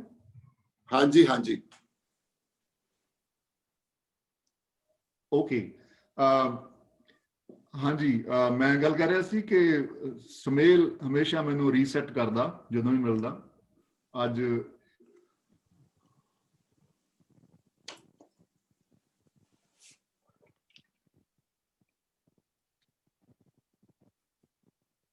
Dr. Behel, Jagdeep ji, bandwidth low, it is showing on the system. Ji. So meanwhile, then can we go on to the next poet? Yeah, I think probably ਤੇ ਜਦੋਂ ਥੋੜਾ ਕਨੈਕਸ਼ਨ ਠੀਕ ਹੁੰਦਾ ਹੈ ਤੇ ਫਿਰ ਅਸੀਂ ਉਹਨਾਂ ਨੂੰ ਔਨ ਬੋਰਡ ਲੈ ਲਾਂਗੇ। ਤੇ ਮੈਂ ਫਿਰ ਅਗਲੀ ਸਾਡੀ ਸ਼ਾਇਰਾ ਨੇ ਨੀਤੂ ਅਰੋੜਾ ਜੀ, ਤੇ ਨੀਤੂ ਅਰੋੜਾ ਹੋਰਾਂ ਦਾ ਵੀ ਮੈਂ ਬੜਾ ਕਾਇਲ ਹਾਂ ਉਹਨਾਂ ਦੇ ਕਲਾਮ ਦਾ। ਨੀਤੂ ਅਰੋੜਾ ਇੱਕ ਨਿਡਰ ਤੇ ਬੇਬਾਕ ਸ਼ਾਇਰਾ ਹੈ ਜਿਸ ਦੀ ਅੱਜ ਦੇ ਖਾਸ ਤੌਰ ਤੇ ਅੱਜ ਦੇ ਸਮਿਆਂ ਨੂੰ ਬੜੀ ਡਾਢੀ ਲੋੜ ਹੈ। ਨੀਤੂ ਅਰੋੜਾ ਦੀ ਕਵਿਤਾ ਦੀ ਜ਼ਮੀਨ ਤੇ ਤੁਰਦਿਆਂ ਪੈਰਾਂ ਵਿੱਚ ਰੋੜ ਵੀ ਚੁੱਭਦੇ ਨੇ ਤੇ ਕਦੀ ਕਦੀ ਮੱਥੇ ਤੇ ਰੋੜ ਵੀ ਪੈ ਜਾਂਦਾ ਹੈ। ਉਸ ਦੀ ਕਲਮ ਦੀ ਧਾਰ ਬੜੀ ਤਿੱਖੀ ਹੈ ਜੋ ਸ਼ਬਦਾਂ ਦੀ ਗੁਲਾਈਆਂ ਨੂੰ ਘੜ ਕੇ ਨੁਕਰਾਂ ਕੱਢ ਦਿੰਦੀ ਹੈ, ਤੇ ਇਹ ਨੁਕਰਾਂ ਉਹਦੀਆਂ ਕਵਿਤਾ ਦੀਆਂ ਚੇਤਨਾ ਨੂੰ ਚੁੱਭਦੀਆਂ ਵੀ ਨੇ ਤੇ ਅੰਤਰ ਮਨ ਦੇ ਵਿੱਚ ਖੁੱਭਦੀਆਂ ਵੀ ਨੇ। ਬਕੌਲ ਨੀਤੂ ਅਰੋੜਾ, ਇਹ ਕਿਵੇਂ ਹੋ ਸਕਦਾ ਕਿ ਲੋਕ ਆਪਣੇ ਆਪਣੇ ਘਰਾਂ ਵਿੱਚ ਨਜ਼ਰ ਬੰਦ ਕਰ ਦਿੱਤੇ ਜਾਣ ਤੇ ਕਵੀ ਕਵੀ ਹੀ ਰਹੇ। ਥੋੜੀਆਂ ਤੇ ਭੁਰ ਜਾਣੀਆਂ ਚਾਹੀਦੀਆਂ ਨੇ ਸ਼ਬਦਾਂ ਦੀਆਂ ਗੁਲਾਈਆਂ, ਥੋੜੇ ਜੇ ਤਾਂ ਵੱਧ ਹੀ ਜਾਣੇ ਚਾਹੀਦੇ ਨੇ ਕਵੀ ਦੇ ਨਾਮ। ਤੇ ਮੈਂ ਇਸ ਦੇ ਨਾਲ ਹੀ ਨੀਤੂ ਹੋਰਾਂ ਨੂੰ ਸੱਦਾ ਦੇਣਾ ਕਿ ਉਹ ਆਪਣਾ ਕਲਾਮ ਸਾਡੇ ਨਾਲ ਸ਼ੇਅਰ ਕਰਨ ਤੇ ਆਪਣੀ ਕਲਮ ਦੀ ਤਿੱਖੀ ਧਾਰ ਥੋੜੀ ਜੀ ਸਾਡੇ ਤੇ ਵੀ ਆਪਣੇ ਨਵਾਂ ਨਾਲ ਥੋੜੇ ਜਿਹੇ ਨਿਸ਼ਾਨ ਛੱਡ ਕੇ ਜਾਣ ਸਾਡੀ ਚੇਤਨਾ ਤੇ। ਨੀਤੂ ਜੀ ਸ਼ੁਕਰੀਆ। ਮੈਂ ਸਭ ਤੋਂ ਪਹਿਲਾਂ ਆਪਣੀ ਨਜ਼ਮ ਪੜਾਂਗੀ ਇੱਕ ਅਧਿਆਪਕ ਦੀ ਕਵਿਤਾ। ਮੈਂ ਜਾਣਦੀ ਹਾਂ ਇਹ ਠੀਕ ਨਹੀਂ, ਮੈਂ ਜਾਣਦੀ ਹਾਂ ਇਹ ਠੀਕ ਨਹੀਂ, ਇਸ ਤਰ੍ਹਾਂ ਡਰੇ ਰਹਿਣਾ, ਗੱਲ ਗੱਲ ਤੇ ਰੋ ਪੈਣਾ, ਪਾਗਲ ਔਰਤਾਂ ਬਾਰੇ ਲਿਖਣੀਆਂ ਨਜ਼ਮਾਂ ਤੇ ਪਾਗਲ ਹੋਣ ਬਾਰੇ ਸੋਚਦੇ ਰਹਿਣਾ। ਮੈਂ ਜਾਣਦੀ ਹਾਂ ਇਹ ਠੀਕ ਨਹੀਂ, ਇਸ ਤਰ੍ਹਾਂ ਡਰੇ ਰਹਿਣਾ, ਗੱਲ ਗੱਲ ਤੇ ਰੋ ਪੈਣਾ, ਪਾਗਲ ਔਰਤਾਂ ਬਾਰੇ ਲਿਖਣੀਆਂ ਨਜ਼ਮਾਂ ਤੇ ਪਾਗਲ ਹੋਣ ਬਾਰੇ ਸੋਚਦੇ ਰਹਿਣਾ। ਪਰ ਸੱਚ ਤਾਂ ਇਹ ਹੈ ਕਿ ਅਸੀਂ ਸਹਿਮ ਗਏ ਹਾਂ, ਸਾਨੂੰ ਹੱਦਾਂ ਦੀ ਹਿੰਸਾ ਤੋਂ ਜ਼ਿਆਦਾ ਹਰਫਾਂ ਦੀ ਹਿੰਸਾ ਨੇ ਹਰਾ ਦਿੱਤਾ ਹੈ। ਇਹ ਕਿੰਜ ਹੋਇਆ ਕਿ ਸਾਡਾ ਬੋਲ ਬੋਲਾ ਹੋ ਗਿਆ ਹੈ, ਮੁਸ਼ਾਇਰਾ ਮਹਿਜ਼ ਰੌਲਾ ਹੋ ਗਿਆ ਹੈ, ਖਬਰ ਨੂੰ ਆਪਣੀ ਖਬਰ ਹੀ ਨਹੀਂ ਹੈ, ਅਖਬਾਰ ਦੀ ਬੇਖਬਰੀ ਤੋਂ ਡਰ ਜਾਂਦੇ ਹਾਂ, ਚੀਕਦੇ ਐਂਕਰ ਤੋਂ ਭੈ ਖਾਂਦੇ ਹਾਂ, ਕਿਆ ਬਾਤ। ਆਪਣੇ ਥੋੜਾ ਹੋਰ ਅੰਦਰ ਵੱਲ ਖਿਸਕ ਜਾਂਦੇ ਹਾਂ। ਮਿੱਤਰਾਂ ਕੋਲ ਵੀ ਮੱਤਾਂ ਹੀ ਮੱਤਾਂ ਨੇ, ਮਿੱਤਰਾਂ ਕੋਲ ਵੀ ਮੱਤਾਂ ਹੀ ਮੱਤਾਂ ਨੇ, ਹੁੰਗਾਰਾ ਵਰਿਆਂ ਤੋਂ ਲਾਪਤਾ ਹੈ। ਸੋਚਦੀ ਹਾਂ ਸਾਡੀ ਭਾਸ਼ਾ ਚੋਂ ਮਰ ਤਾਂ ਨਹੀਂ ਜਾਵੇਗਾ ਹਾਂ ਵਰਗਾ ਹੌਲਾ ਹੁੰਗਾਰਾ, ਜੋ ਜੀਆਂ ਨੂੰ ਅੰਦਰ ਤੱਕ ਹਰੇ ਕਰ ਦਿੰਦਾ ਹੈ। ਕਿਆ ਬਾਤ। ਅਸੀਂ ਤਾਂ ਧੁਰਤੀ ਇੱਕ ਕੁਮਲਾ ਗਏ ਹਾਂ, ਮਾਲੀ ਨਾਲ ਤਾਂ ਫੁੱਲਾਂ ਦਾ ਕਰਾਰ ਸੀ ਤੇ ਮੁਲਕ ਕੰਡਿਆਂ ਦਾ ਜੰਗਲ ਹੋ ਗਿਆ। ਮਾਲੀ ਨਾਲ ਤਾਂ ਫੁੱਲਾਂ ਦਾ ਕਰਾਰ ਸੀ ਤੇ ਮੁਲਕ ਕੰਡਿਆਂ ਦਾ ਜੰਗਲ ਹੋ ਗਿਆ। ਇੱਥੇ ਭੂਤਰੀ ਭਮਤਰੀ ਭੀੜ ਉਗਦੀ ਹੈ, ਚੰਗਾ ਭਲਾ ਬੰਦਾ ਹਿੰਦੂ ਸਿੱਖ ਮੁਸਲਮ ਹੋ ਗਿਆ। ਕਿਆ ਬਾਤ। ਸੁਪਨੇ ਦੀ ਪੁੜਪੜੀ ਵਿੱਚ ਪੁੜ ਗਿਆ ਹੈ ਕਤਲ ਦਾ ਕੰਡਾ, ਸੁਪਨੇ ਦੀ ਪੁੜਪੜੀ ਵਿੱਚ ਪੁੜ ਗਿਆ ਹੈ ਕਤਲ ਦਾ ਕੰਡਾ, ਤੇ ਸਾਡੀ ਨੀਂਦਰ ਦੇ ਪਰ ਪਰਾਏ ਹੋ ਗਏ। ਅੱਧੀ ਰਾਤੀ ਅੱਬੜ ਵਾਹੇ ਉੱਠ ਬੈਠਦੀ ਹਾਂ, ਲੱਭਦੀ ਹਾਂ ਆਪਣੀ ਭਾਸ਼ਾ ਵਿੱਚ ਲਿਖੀਆਂ ਸਾਰੀਆਂ ਪ੍ਰੇਮ ਕਵਿਤਾਵਾਂ ਤੇ ਜਮਾਤਾਂ ਵੱਲ ਦੌੜ ਪੈਂਦੀ ਹਾਂ। ਵਾਹ। ਇੱਕੋ ਵੇਲੇ ਛੇੜ ਲੈਂਦੀ ਹਾਂ ਨਾਨਕ ਬੁੱਲੇ ਤੇ ਵਾਰਿਸ ਦਾ ਪਾਠ, ਭੁੱਲ ਜਾਂਦੀ ਹਾਂ ਕਾਲ ਖੰਡ ਕਾਵ ਧਰਾਵਾਂ, ਤੇ ਕਰਨ ਲੱਗਦੀ ਹਾਂ ਇੱਕੋ ਧਰਤ ਦੀ ਕਥਾ। ਵਿਦਿਆਰਥੀਆਂ ਨੂੰ ਦੱਸਦੀ ਹਾਂ ਮਨ ਦੀ ਵਿਥਿਆ ਲਈ ਗਹਿਰੇ ਉਤਰਨਾ ਪੈਂਦਾ ਹੈ, ਉੱਚਾ ਬੋਲਣ ਵਾਲੇ ਮਨਾਂ ਦਾ ਵਪਾਰ ਤਾਂ ਕਰ ਸਕਦੇ ਨੇ, ਮਨ ਦੀ ਬਾਤ ਤਾਂ ਕਵਿਤਾ ਕੋਲ ਹੀ ਹੁੰਦੀ। ਕਿਆ ਬਾਤ। ਉੱਚਾ ਬੋਲਣ ਵਾਲੇ ਮਨਾਂ ਦਾ ਵਪਾਰ ਤਾਂ ਕਰ ਸਕਦੇ ਨੇ, ਮਨ ਕੀ ਬਾਤ ਤਾਂ ਕਵਿਤਾ ਕੋਲ ਹੀ ਹੁੰਦੀ। ਉਂਝ ਚੁੱਪ ਦੇ ਵੀ ਹੁੰਦੇ ਨੇ ਆਪਣੇ ਅਰਥ, ਤੇ ਖੱਪੇ ਵੀ ਖਾਲੀ ਨਹੀਂ ਹੁੰਦੇ। ਵਿਦਿਆਰਥੀਆਂ ਨੂੰ ਦੱਸਦੀ ਹਾਂ ਮੰਚ ਤੇ ਸਭ ਤੋਂ ਵੱਧ ਦਿਖਦਾ ਪਾਤਰ ਹਮੇਸ਼ਾ ਨਾਇਕ ਨਹੀਂ ਹੁੰਦਾ।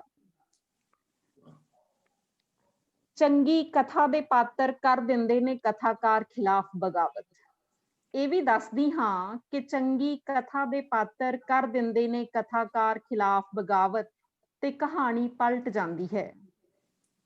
ਜਿਉਂਦਾ ਰੱਖਦੀ ਹਾਂ ਕਹਾਣੀ ਦੇ ਪਲਟ ਜਾਣ ਦੀ ਕਲਪਨਾ, ਤੇ ਮੈਨੂੰ ਯਕੀਨ ਹੋਣ ਲੱਗਦਾ ਹੈ ਕਿ ਦੁਨੀਆ ਦੇ ਹਰ ਕੋਨੇ ਵਿੱਚ ਰਾਤ ਦੇ ਠੀਕ 1:25 ਤੇ ਇੱਕ ਅਧਿਆਪਕ ਜਾਗਦਾ ਹੈ ਤੇ ਲਿਖ ਰਿਹਾ ਹੈ ਆਪਣੇ ਵਿਦਿਆਰਥੀਆਂ ਲਈ ਜਿਉਂਦੀ ਕਵਿਤਾ, ਤੇ ਲਿਖ ਰਿਹਾ ਹੈ ਆਪਣੇ ਵਿਦਿਆਰਥੀਆਂ ਲਈ ਜਿਉਂਦੀ ਕਵਿਤਾ।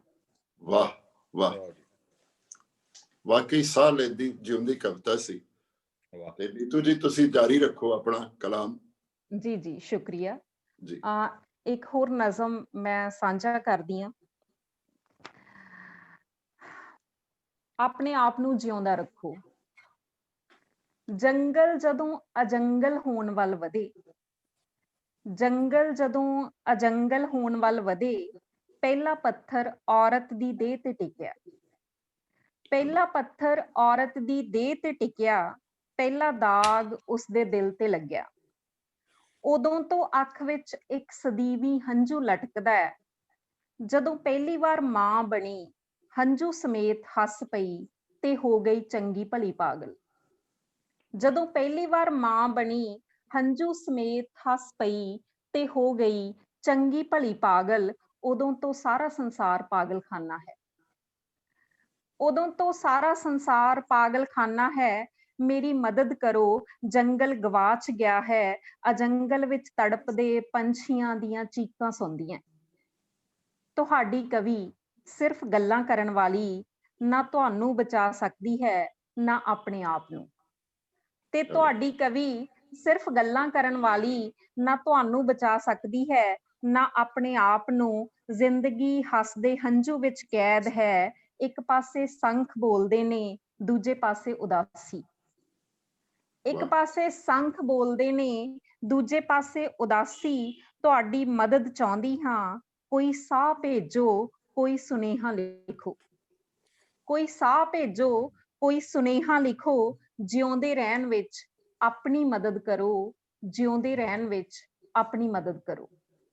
बेशक बेशक, बहुत खूबसूरत, बहुत खूबसूरत, बहुत बहुत खूबसूरत, बहुत क्या बात। ਬਹੁਤ ਅੱਛਾ, ਬਹੁਤ ਹੀ ਵਧੀਆ। ਜੀ ਸ਼ੁਕਰੀਆ। ਅਗਲੀ ਨਜ਼ਮ ਜੋ ਮੈਂ ਸਾਂਝਾ ਕਰਾਂਗੀ ਉਹ ਹੈ ਜਿਸ ਭਾਸ਼ਾ ਦਾ ਕਵੀ ਛੋਟਾ ਰਹਿ ਜਾਂਦਾ ਹੈ। वाह, ਜਿਸ ਭਾਸ਼ਾ ਦਾ ਕਵੀ ਛੋਟਾ ਰਹਿ ਜਾਂਦਾ ਹੈ ਉੱਥੇ ਲੋਕ ਅਸਮਾਨ ਤੋਂ ਤਾਰੇ ਤੋੜਨਾ ਛੱਡ ਦਿੰਦੇ ਨੇ। क्या बात है। ਚੰਦ ਮਾਮਾ ਨਹੀਂ ਰਹਿੰਦਾ ਤੇ ਬੱਚੇ ਸੂਰਜ ਨੂੰ ਫੁੱਟਬਾਲ ਬਣਾ ਤਪਦੀਆਂ ਗਲੀਆਂ ਵਿੱਚ ਨਹੀਂ ਖੇਡਦੇ। ਜਿਸ ਭਾਸ਼ਾ ਦਾ ਕਵੀ ਛੋਟਾ ਰਹਿ ਜਾਂਦਾ ਹੈ। वाह, ਜਿਸ ਭਾਸ਼ਾ ਦਾ ਕਵੀ ਛੋਟਾ ਰਹਿ ਜਾਂਦਾ ਹੈ ਉੱਥੇ ਲੋਕ ਆਪਣੀ ਮੌਤ ਦੇ ਗੀਤਾਂ ਤੇ ਨੱਚਦੇ। ਸਿਨੇਮਾ ਘਰਾਂ ਵਿੱਚ ਕਲਾ ਦੀ ਮੌਤ ਤੇ ਤਾੜੀਆਂ ਮਾਰਦੇ। ਪੌਪਕਾਰਨ ਖਾ ਪੈਪਸੀ ਪੀ ਘਰਾਂ ਨੂੰ ਪਰਤਾਉਂਦੇ। ਜਿਸ ਭਾਸ਼ਾ ਦਾ ਕਵੀ ਛੋਟਾ ਰਹਿ ਜਾਂਦਾ ਹੈ। वाह, ਜਿਸ ਭਾਸ਼ਾ ਦਾ ਕਵੀ ਛੋਟਾ ਰਹਿ ਜਾਂਦਾ ਹੈ ਉਸਦੀ ਕਥਾ ਬਾਜ਼ਾਰ ਵਿੱਚ ਨਿਲਾਮ ਹੋ ਜਾਂਦੀ ਹੈ। ਮਹਿਫਿਲਾਂ ਵਿੱਚ ਇਤਿਹਾਸ ਦੇ ਲਤੀਫੇ ਤੇ ਤਾੜੀਆਂ ਵੱਜਦੀਆਂ। ਨਾਇਕ ਖਲਨਾਇਕ ਸਭ ਬਦਲ ਦਿੱਤੇ ਜਾਂਦੇ ਤੇ ਬੰਦੇ ਜਿਉਂਦੇ ਪ੍ਰੇਤ ਹੋ ਜਾਂਦੇ। ਜਿਸ ਭਾਸ਼ਾ ਦਾ ਕਵੀ ਛੋਟਾ ਰਹਿ ਜਾਂਦਾ ਹੈ। ਜਿਸ ਭਾਸ਼ਾ ਦਾ ਕਵੀ ਛੋਟਾ ਰਹਿ ਜਾਂਦਾ ਹੈ ਉੱਥੇ ਹਾਕਮ ਬੇਖੌਫ ਹੋ ਜਾਂਦਾ ਹੈ। ਰੱਬ ਉਸਦਾ ਚੁੱਲ੍ਹਾ ਚੌਂਕਾ ਕਰਦਾ ਹੈ ਤੇ ਲੋਕ ਦਰਵਾਜ਼ੇ ਹੀ ਨਹੀਂ ਮੂੰਹ ਵੀ ਬੰਦ ਰੱਖਦੇ ਨੇ। ਜਿਸ ਭਾਸ਼ਾ ਦਾ ਕਵੀ ਛੋਟਾ ਰਹਿ ਜਾਂਦਾ ਹੈ। बेशक, ਜਿਸ ਭਾਸ਼ਾ ਦਾ ਕਵੀ ਛੋਟਾ ਰਹਿ ਜਾਂਦਾ ਹੈ ਉੱਥੇ ਹੌਸਲਾ ਵੀ ਛੋਟਾ ਰਹਿ ਜਾਂਦਾ ਹੈ। ਕਲਪਨਾ ਵੀ, ਹਕੀਕਤ ਵੀ ਤੇ ਬੰਦਾ ਵੀ ਵੱਡਾ ਨਹੀਂ ਰਹਿੰਦਾ। ਜਿਸ ਭਾਸ਼ਾ ਦਾ ਕਵੀ ਛੋਟਾ ਰਹਿ ਜਾਂਦਾ ਹੈ ਉੱਥੇ ਹੌਸਲਾ ਵੀ ਛੋਟਾ ਰਹਿ ਜਾਂਦਾ ਹੈ। ਕਲਪਨਾ ਵੀ, ਹਕੀਕਤ ਵੀ ਤੇ ਬੰਦਾ ਵੀ ਵੱਡਾ ਨਹੀਂ ਰਹਿੰਦਾ। ਜਿਸ ਭਾਸ਼ਾ ਦਾ ਕਵੀ ਛੋਟਾ ਰਹਿ ਜਾਂਦਾ ਹੈ ਉੱਥੇ ਔਰਤਾਂ ਪਾਗਲ ਹੋ ਜਾਂਦੀਆਂ। ਉੱਥੇ ਔਰਤਾਂ ਪਾਗਲ ਹੋ ਜਾਂਦੀਆਂ। क्या बात, ਬਹੁਤ ਅੱਛਾ, क्या बहुत क्या अच्छा। ख्याल। और बड़ी समय ਦੀ ਵਾਕਈ ਤੁਸੀਂ ਜਿਵੇਂ ਮੈਂ ਕਿਹਾ ਸੀ ਕਿ ਸਮੇਂ ਨੂੰ ਤੁਹਾਡੀ ਲੋੜ ਹੈ ਔਰ ਖਾਸ ਤੌਰ ਤੇ ਅੱਜ ਦੇ ਦੌਰ ਵਿੱਚ ਜਿੱਥੇ ਪੰਜਾਬੀ ਭਾਸ਼ਾ ਦਾ ਜੋ ਹਾਲ ਹੋ ਰਿਹਾ ਹੈ ਤੇ ਜੋ ਉਹਦੀ ਇੱਕ ਤਰ੍ਹਾਂ ਦੀ ਇਹ ਤੇ ਲੱਗ ਰਿਹਾ ਸੀ ਕਿ ਥੋੜੇ ਚਿਰ ਨੂੰ ਐਕਸਟਿੰਕਟ ਹੋ ਜਾਣੀ ਹੈ ਲੈਂਗੁਏਜ ਤੇ ਪਰ ਮੈਨੂੰ ਹੁਣ ਯਕੀਨ ਹੈ ਕਿ ਇਹੋ ਜਿਹੀਆਂ ਨਜ਼ਮਾਂ ਇਸ ਭਾਸ਼ਾ ਨੂੰ ਬਚਾ ਕੇ ਰੱਖਣਗੀਆਂ। ਬਹੁਤ ਬਹੁਤ ਸ਼ੁਕਰੀਆ ਨੀਤੂ ਜੀ। ਤਿੰਨੋਂ ਨਜ਼ਮਾਂ ਜਿਹੜੀਆਂ ਸੀ ਦਿਲ ਨੂੰ ਛੂ ਗਈਆਂ ਔਰ ਹਰ ਇੱਕ ਦੇ ਵਿੱਚ ਇੱਕ ਵੱਖਰਾ ਵੱਖਰਾ ਪ੍ਰਤੀਰੋਧ ਸੀ ਔਰ ਜਿਹਦੇ ਵਿੱਚ ਤੁਸੀਂ ਨਾਰੀਵਾਦ ਦੀ ਵੀ ਗੱਲ ਕੀਤੀ, ਤੁਸੀਂ ਭਾਸ਼ਾ ਨੂੰ ਵੀ ਕੰਜ਼ਰਵ ਕਰਨ ਲਈ ਜਿਹੜਾ ਨਜ਼ਮ ਲਿਖੀ, ਬਹੁਤ ਖੂਬਸੂਰਤ। ਮੈਂ ਚਮਕ ਸਾਹਿਬ ਨੂੰ ਰਿਕੁਐਸਟ ਕਰਾਂਗਾ ਅਰਵਿੰਦਰ ਜੀ ਨੂੰ ਕਿ ਜਗਜੀਤ ਜੇ ਆ ਸਕਦੇ ਨੇ ਤੇ ਦੇਖਿਓ ਜ਼ਰਾ। ਮੈਂ ਮੇਰੇ ਕੋਲ ਸੇਮ ਆਈਡੀ ਤੋਂ ਦੋ ਨੇ, ਮੈਂ ਦੋਵਾਂ ਨੂੰ ਰਿਕੁਐਸਟ ਕੀਤੀ ਹੈ ਕਿ ਆਪਣਾ ਵੀਡੀਓ ਔਨ ਕਰਨ ਪਰ ਉਹ ਮੈਨੂੰ ਕਹਿ ਰਹੇ ਨੇ ਕਿ ਮੈਂ ਵੇਟਿੰਗ ਰਾਊਂਡ ਚ, ਵੇਟਿੰਗ ਲਾਉਂਜ ਕੋਈ ਹੈ ਨਹੀਂ। ਸੋ ਆਈ ਵੁੱਡ ਸੁਜੈਸਟ ਕਿ ਤੁਸੀਂ ਉਹਨਾਂ ਦਾ ਕਲਾਮ ਪੜ੍ਹ ਦਿਓ ਜੇ ਤੁਹਾਡੇ ਕੋਲ ਹੈ ਤੇ। ਮੈਂ in the meanwhile I am trying to figure it out. ਅਸੀਂ ਇੰਜ ਹੈ ਕਿ ਥੋੜਾ ਜਿਹਾ ਹਲੇ ਵੇਟ ਕਰ ਲੈਨੇ ਆ ਕਿਉਂਕਿ ਸਾਡੇ ਕੋਲ ਹਲੇ ਸਿਮਰਨ ਅਕਸ ਵੀ ਹੈਗੇ ਨੇ ਜਿਨ੍ਹਾਂ ਨੇ ਕਲਾਮ ਪੜ੍ਹਨਾ ਹੈ ਤੇ ਮੈਂ ਉਨੀ ਦੇਰ ਚ ਜਿਹਦੇ ਵਿੱਚ ਉਹ ਆਪਣਾ ਜੇ ਕਨੈਕਸ਼ਨ ਹੋ ਜਾਂਦਾ ਹੈ ਤੇ ਮੈਂ ਕਿਉਂਕਿ ਸੁਮੇਲ ਮੈਂ ਇਹ ਗੁਨਾਹਗਾਰ ਹਾਂ ਕਿ ਉਹਨਾਂ ਦੀ ਗੱਲ ਟੋਕੀ ਸੀ ਤੇ ਮੈਂ ਸੁਮੇਲ ਨੂੰ ਕਹਾਂਗਾ ਕਿ ਉਹ ਆਪਣੀ ਗੱਲ ਇੱਕ ਵਾਰੀ ਦੁਬਾਰਾ ਸ਼ੁਰੂ ਕਰ ਲੈਣ, ਛੇੜ ਲੈਣ ਤੇ ਨਾਲ ਹੀ ਕਿਉਂਕਿ ਸਿਮਰਨ ਅਕਸ ਨੂੰ ਮੈਨੂੰ ਲੱਗਦਾ ਹੈ ਕਿ ਸੁਮੇਲ ਹੋਰੀ ਮੇਰੇ ਤੋਂ ਬਿਹਤਰ ਜਾਣਦੇ ਨੇ ਤੇ ਉਹਨਾਂ ਦੀ ਇੰਟਰੋਡਕਸ਼ਨ ਵੀ ਦੇ ਦੇਣ। ਸੁਮੇਲ ਜੀ ਓਵਰ ਟੂ ਯੂ। ਜੀ ਸਰ, ਹਾਂ ਕੋਈ ਐਸੀ ਗੁਨਾਹ ਵਾਲੀ ਗੱਲ ਨਹੀਂ ਜੀ, ਆਪਾਂ ਇੱਕੋ ਹੀ ਬਹਿਰ ਚ ਚੱਲ ਰਹੇ ਹਾਂ ਸਾਰੇ ਜਣੇ, ਪਹਿਲੀ ਗੱਲ। ਔਰ ਦੂਸਰਾ ਇਹ ਕਿ ਨੀਤੂ ਹੁਣਾਂ ਦਾ ਜਿਹੜਾ ਕਾਵ ਪਾਠ ਹੋਇਆ ਅੱਜ, ਉਹਦੇ ਵਿੱਚ ਵਾਕਈ ਇਹ ਗੱਲ ਠੀਕ ਕੀਤੀ ਕਿ ਉਹਨਾਂ ਨੇ ਆਪਣੇ ਦੌਰ ਦੀਆਂ ਜਿਹੜੀਆਂ ਕੁਝ ਨਵੀਆਂ ਸੰਭਾਵਨਾਵਾਂ ਨੇ ਕਿ ਪ੍ਰੋਟੈਸਟ ਦੇ ਜਾਂ ਆਪਣੀ ਹਸਤੀ ਨੂੰ ਦਰਜ ਕਰਵਾਉਣ ਦੇ ਇੱਕ ਮੁਖਾਲਿਫ ਦੌਰ ਦੇ ਵਿੱਚ ਜਿਹੜੇ ਉਹਨਾਂ ਨੇ ਆਯਾਮ ਫੜੇ ਨੇ, ਜਿਹੜੀਆਂ ਡਾਇਮੈਂਸ਼ਨਸ ਨੂੰ ਉਹਨਾਂ ਨੇ ਗੱਲ ਕੀਤੀ ਹੈ, ਅਸੀਂ ਅਕਸਰ ਇਹਨਾਂ ਨੂੰ ਪ੍ਰੋਟੈਸਟ ਸ਼ਾਇਰੀ ਤੋਂ ਥੋੜਾ ਵੱਖਰਾ ਰੱਖਦੇ ਹਾਂ। ਇਹਨਾਂ ਦਾ ਦਰਜ ਹੋਣਾ ਇਸ ਇੱਕ ਗੱਲ ਦੇ ਵਿੱਚ ਇਹ ਆਪਣੇ ਆਪ ਦੇ ਵਿੱਚ ਇੱਕ ਪ੍ਰਾਪਤੀ ਹੈ ਔਰ ਨੀਤੂ ਹੁਣੀ ਇਸ ਗੱਲ ਦੇ ਉੱਪਰ ਕਾਫੀ ਸਮੇਂ ਤੋਂ ਆਪਣੀ ਸ਼ਾਇਰੀ ਨਾਲ ਵੀ ਔਰ ਆਪਣੇ ਐਕਟਿਵਿਜ਼ਮ ਦੇ ਨਾਲ ਵੀ, ਆਪਣੇ ਉਚਾਰ ਦੇ ਨਾਲ ਵੀ ਇਸ ਪਾਸੇ ਨੂੰ ਕਾਫੀ ਸਰਗਰਮ ਸਾਹਿਤਕਾਰਾਂ ਦੇ ਵਿੱਚੋਂ ਨੇ ਔਰ ਉਹਨਾਂ ਨੂੰ ਬਹੁਤ ਵਧਾਈ ਇਸ ਗੱਲ ਦੀ। ਔਰ ਅਗਲੀ ਜਿਹੜੀ ਸਿਮਰਨ ਅਕਸ ਉਹਨਾਂ ਦੇ ਬਾਰੇ ਇਹੋ ਹੀ ਹੈ ਕਿ ਨੀਤੂ ਅਰੋੜਾ ਬਠਿੰਡਾ ਤੋਂ ਨੇ ਔਰ ਇਹਦੇ ਨਜ਼ਦੀਕ ਹੀ ਬਰਨਾਲਾ ਹੈ ਜਿਸ ਦੇ ਬਾਰੇ ਪਾਸ਼ ਨੇ ਇਹ ਆਖਿਆ ਸੀ ਕਿ ਉਹਨਾਂ ਦੀ ਜਿਹੜੀ ਕਵਿਤਾ ਹੈ ਬੜੀ ਮਸ਼ਹੂਰ ਘਾਹ, ਕਿ ਸਵਾਰੀਆਂ ਟਿਕਟ ਕੱਟ ਨੂੰ ਇਹ ਪੁੱਛਣਗੀਆਂ ਕਿ ਮੈਨੂੰ ਬਰਨਾਲੇ ਉਤਾਰ ਦੇਣਾ ਜਿੱਥੇ ਹਰੇ ਘਾਹ ਦਾ ਜੰਗਲ ਹੈ। ਬਰਨਾਲਾ ਦਾ ਇਹ ਇਲਾਕਾ ਮਹਿਲ ਕਲਾਂ ਦੀ ਜੋ ਇੱਕ ਸ਼ਹੀਦ ਕਿਰਨਜੀਤ ਕੌਰ ਦਾ ਕਤਲ ਹੋਇਆ ਉਸ ਦੇ ਖਿਲਾਫ ਚੱਲੀ ਮੂਵਮੈਂਟ ਦਾ, ਔਰਤਾਂ ਦੀ ਮੂਵਮੈਂਟ ਦਾ ਇਲਾਕਾ ਹੈ। ਸੰਤ ਰਾਮ ਉਦਾਸੀ ਦਾ ਇਲਾਕਾ ਹੈ, ਜਿਸ ਨੇ ਕਿ ਪੰਜਾਬ ਦੇ ਵਿੱਚ ਪ੍ਰਤੀਰੋਧ ਦੀ ਕਵਿਤਾ ਨੂੰ ਨਵੇਂ ਇੱਕ ਲੋਕਾਂ ਤੱਕ ਉਸ ਨੂੰ ਜੋੜਿਆ। ਇਹ ਸੇਵਾ ਸਿੰਘ ਠੀਕਰੀਵਾਲਾ ਦਾ, ਪਰਜਾ ਮੰਡਲ ਲਹਿਰ ਦਾ, ਮੁਜ਼ਾਰਾ ਮੂਵਮੈਂਟ ਦਾ, ਔਰ ਪੰਜਾਬ ਦੇ ਅੰਦਰ ਚੱਲਣ ਵਾਲੀਆਂ ਤਮਾਮ ਗਦਰੀ ਇਸ ਇਲਾਕੇ ਦੇ ਜਿਵੇਂ ਹੋਏ ਨੇ, ਇਹ ਉਹਨਾਂ ਦੀ ਬੜੀ ਜ਼ਰਖੇਜ਼ ਧਰਤੀ ਹੈ। ਔਰ ਸਿਮਰਨ ਅਕਸੁਣਾ ਦੇ ਬਾਰੇ ਇਹ ਸਾਡੇ ਕੋਲ ਇਹਨਾਂ ਸਾਰਿਆਂ ਦਾ ਸਿਰਨਾਮਾ ਵੀ ਨੇ, ਔਰ ਕਹਾਣੀਆਂ ਦੀ ਕਿਤਾਬ ਮੈਂ ਤੇ ਉਹ ਇਹਨਾਂ ਦੀ 2019 ਦੇ ਵਿੱਚ ਆਈ ਹੈ। ਪੰਜਾਬੀ ਫਿਲਮਾਂ ਦੇ ਉੱਪਰ ਇਹ ਆਪਣੀ PhD ਕਰ ਰਹੇ ਨੇ, ਇੱਕ ਕਿਤਾਬ ਇਹਨਾਂ ਦੀ ਉਸ ਤੇ ਵੀ ਆਈ ਹੈ।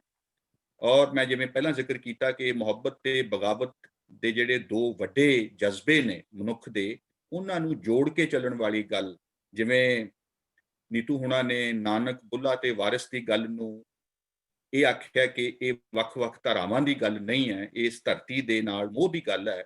ਇਸ ਮੋਹ ਦੀ ਇੱਕ ਐਡੀਸ਼ਨ, ਉਹਦੀ ਇੱਕ ਸੰਸਕਰਣ ਸਿਮਰਨ ਅਕਸੁਣਾ ਦੀਆਂ ਵੀ ਕਵਿਤਾਵਾਂ ਦੇ ਵਿੱਚ ਸਾਡੇ ਕੋਲ ਪਹੁੰਚਦਾ ਹੈ।